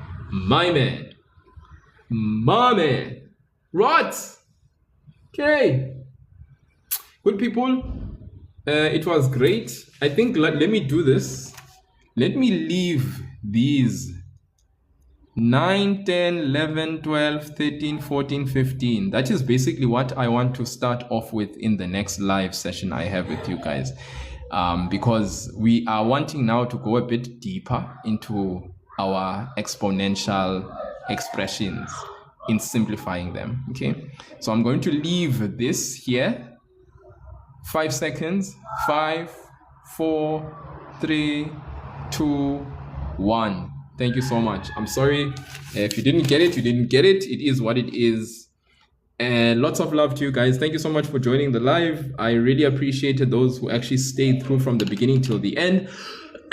Even in December, we love you. We love all of you. Thank you so much to everyone that joined the live. I really appreciate all of you.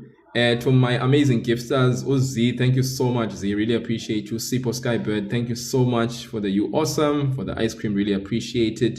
Z, the heart me as well, I really appreciate it. Much appreciated a lot. And Usipo again with the ice cream. Sipo, you've been a very generous gifter in the life, and I very much, too much.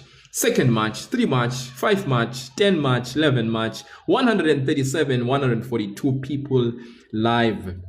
Much love what has been happening here. Ngwato, thank you so much. You've been contributing beautifully and nicely in the live. Really appreciate you. Z, thank you so much. Katu, thank you so much. Boy Jumelo Kuzi, thank you so much. Moloko, Francois Mula, thank you. Tessa, TK, Fanga Wosku, thank you. Villain, Nongalo Shope, thank you so much. Raidis Pumelele, Glenn Blackburn, my goodness. Zarina Mahabir. If I said it wrong, I'm sorry. Talu! Tomgwana. That Melon Girl, thank you so much. Jessica, thank you. Valencia, Rafe, yes, thank you so much. Zizwe, and Wandwe, Mashamase, Annelies, Swe, Cowboy, Fari, Stana Gotle, Immaculate, Tembela, Leslie, Babes Got Forever, with your babe girl, Kanya at 12. Anonymous, Connie, Ompile, Snowflake, Mike, Manna, Abigail, Justine, Mdu, Kino, Leto, Justine, Kanyo, Jabulo, Ntlantla, Just Joy, Mkuseli, Papa T, Oratile, Tandeka, Tsepi, your fave, Brownie, JC, Mavis Bonge Gandlovu, Under the Radar, Sandisiwe, Achen, or Anchin, Ribas, Tandazwe, Tandazwa, Selan, Patricia Arnold, Letona, Kediboni, Sokovich, got Sokovich, Mangoba, Ghost King, Phoebes, Kabelo, Malachi, Fems, Bafana, Bosca, Young Riz, KMM, user ID, Samantha Villanelle, Juliana, Nina, Terence, Baby Nyana, Offense Lerato, Zaina, Leon, Sanita, Naledi, Simpiwe Gwala, Oriwa 1216, Apiwe, Mdu, Stanton, Conradi, Martin, Oli Vase, Bella Ciao, and Idu Ziski. Guys, thank you so much. It was great. Thank you for holding in, and just hanging in to the live. It was quite long. Thank you for the cake slice, Z. Really appreciate you. Much appreciated. Thank you so much. I just saw that now. Thank you, guys. I really appreciate you. Have a beautiful and blessed day. It is the 27th, right? Today? Not mistaken. It's the 27th. It's the 27th of December, 2026. With less than or more than a little bit over 3 days until New Year's and New Year's Eve and a new year begins. Thank you, guys. You guys have made a very good choice, making sure that you join in the live sessions when they do happen. I hope it really blesses you. I extend a special blessing to everyone that was in this live session. May the maths knowledge be retained. May you retain it forever and ever. And when you forget, may you remember the things that I've said, and may it just lead you to greater and greater victory, success, and excellent marks. Thank you so much. Love and leave you. Cheerio, guys. Goodbye. It's